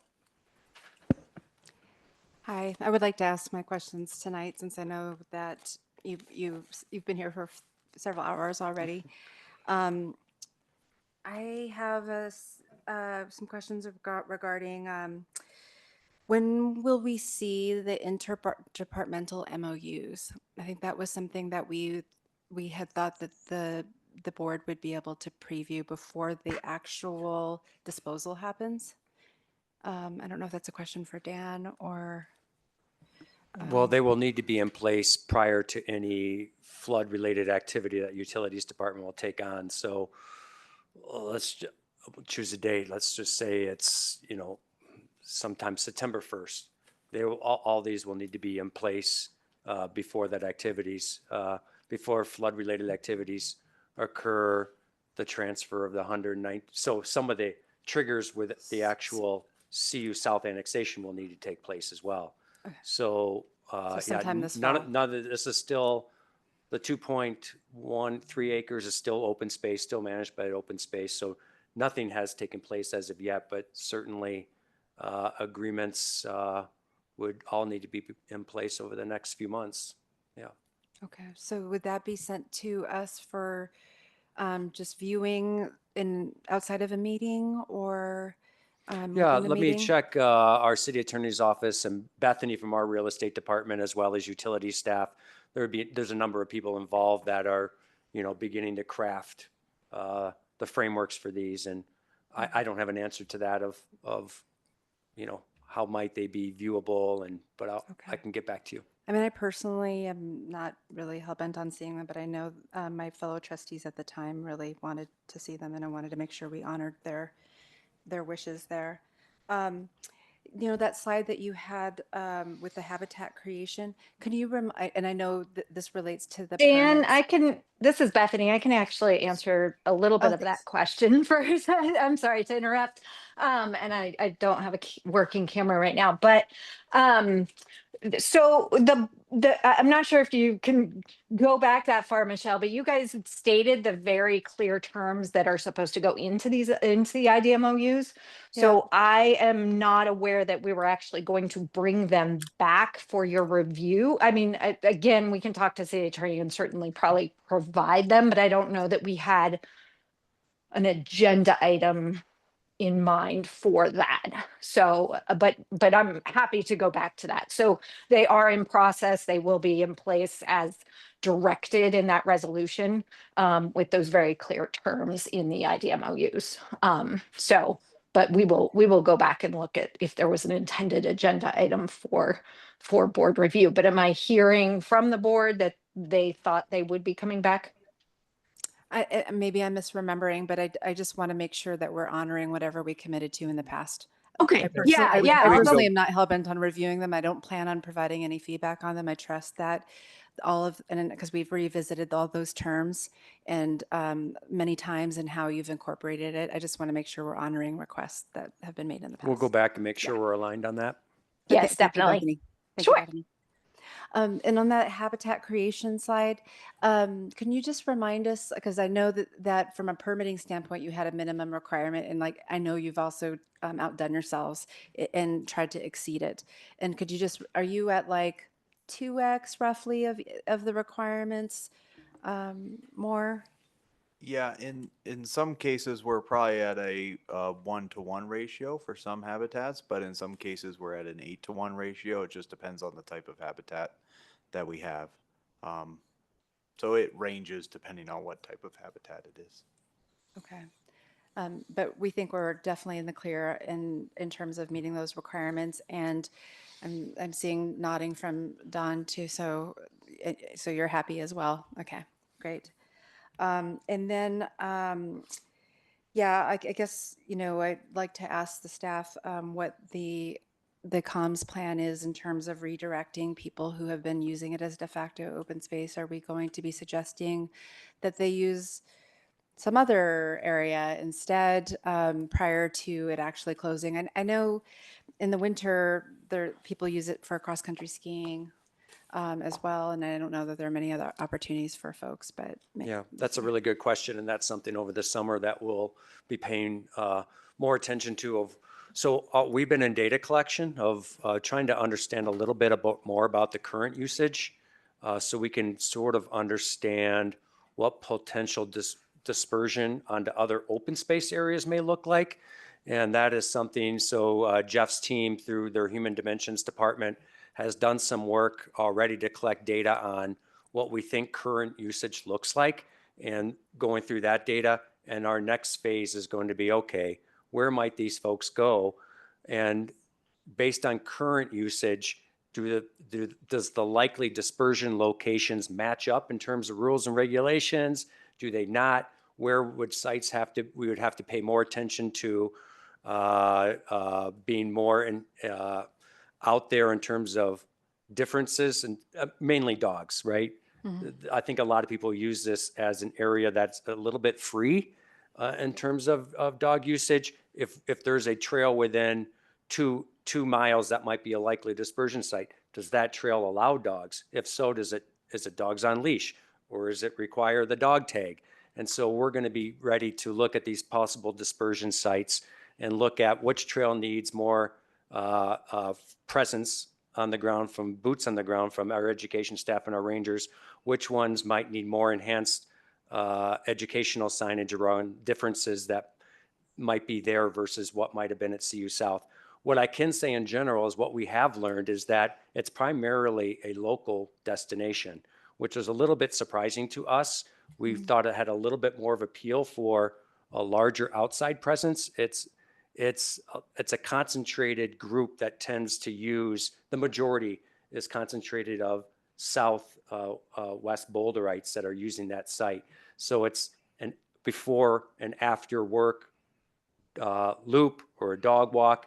And so, yeah, we're kind of taking that information and saying, okay, what are those likely dispersion sites? Let's get ready from getting ready for that. And in terms of what utilities will do is develop the education program, possible QR coding, signacades out there, directing people to websites. I know Jeff's team will get ready to have maps about where other potential sites could be. That might not just be open space, might be parks and rec sites, might be others. But yeah, getting ready for dispersion is probably our staff's next big step over the next few months. Yeah, I think that'd be smart. My kid, you may want to just also communicate to the nearby schools. My kids go to Summit Middle School, and which is right there. And one of my kids is taking a photography class, and they go over there and take photos. So just make sure that they're all planning for like next year that they're not going to be able to access a lot of that area. Just give them maybe a little bit of a heads up. And then this is my last one. Speaking of data collection, is there like an ongoing bet on how many tennis balls you're going to dig up there? Because I'd like to put in a number if you do have one going on. A gazillion tennis balls. So you can. Sounds like a great idea. No bets yet. Okay, that's mine. Thank you. Thanks for coming out and talking to us and staying so late. As you're thinking about the dispersion patterns, is there any consideration for accommodating for some of those dispersion patterns? If there's a trail that might not allow dogs, allowing it temporarily, or bikes, or anything like that? Or is it purely focused around education on the current regulations? Right now, we're not proposing any regulation changes. I think if you look at the dispersion within, let's just say, a 5-mile radius, you're going to find opportunities to accommodate all the uses that are happening out there for the most part in terms of, passive recreational uses with dogs. There are examples of potential locations people might want to go that don't allow dogs, but by and far, I think most locations are dog accessible of where likely dispersion is. The good news is one of the likely spots that might see a bump up in terms of visitation is the Marshall Mesa area. By the time this project comes online, we'll be pretty close to finalizing an expanded and improved trailhead area. So that's going to help that part. There are some pinch points of potential dispersion points that were like, oh, those places are already pretty busy. They already have a lot of parking congestion issues. We're going to pay close attention to those. There could be new areas that not even on open space of parks and rec lands within the Tantrum neighborhood, for instance, that could see a spike, not open space related, but other departments are going to have to keep an eye out on. So, Great. Thanks, Dan.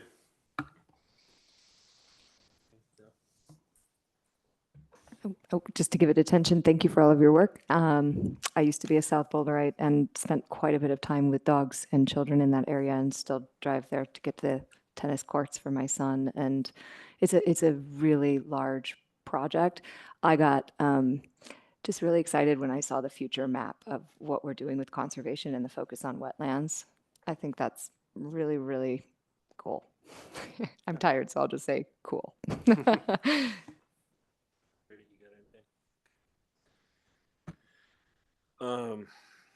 Thanks. Yeah, I just wanted to reiterate from what we talked about as a board back on March 13th, 2024, when we approved the disposal. We made a motion that included an additional recommendation to City Council in 3 parts. And the first part talked about keeping the site open until restoration and construction begins, and I think that's pretty much been happening. The second part had to do with mostly afterwards, site planning and public access should be a priority. That's really a open space matter, not a utilities matter. And then the third part, which I want to highlight tonight, and I heard what you said about public safety, and I'm well aware of the placard in the motorcycle shop that says, rate schedule $100 an hour, 120 if you worked on it, 150 if you want to watch. But it really does represent the riparian restoration, an amazing living laboratory. And the motion language was, the OSO site represents not only a great opportunity for riparian restoration and reconnection of the South Boulder Creek floodplain, but also a great recreational interpretive opportunity for the public, allowing the public to observe at close range the restoration of floodplain and the native ecosystem on the OSO site, and also to invite the public to recreate there, as the public has for decades, is vital to achieving the balance of open space land for open space purposes, which is specified in the charter. And so, I just, when we were on our field trip, Brady was talking about how we can use QR codes. People can, you don't have to put up interpretive signs anymore. You can invite people to, there could be a funny, we've heard funny videos work. So, there's the Brandon and Joe, banter club video about, this seed choices and the seed mix or, whatever. But, to the extent that there are places from which the public could view the work, maybe less importantly, the work, and more importantly, the immediate aftermath, the first couple of years after a lot of the earth has been moved. And you can actually kind of keep the public up to date on how well these new species are taking, how well these ponds are filling up, whatever.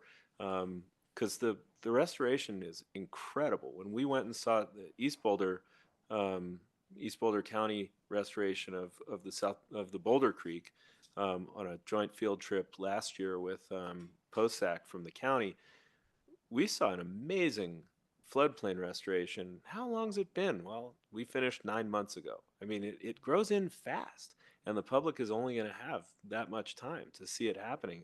Unlike the one in East Boulder, which you had to go through 3 gates and 4 dirt roads to get to, this one's right there. And I think it's just a wonderful opportunity for folks to see the work that we do, that you guys do in utilities, that we do together.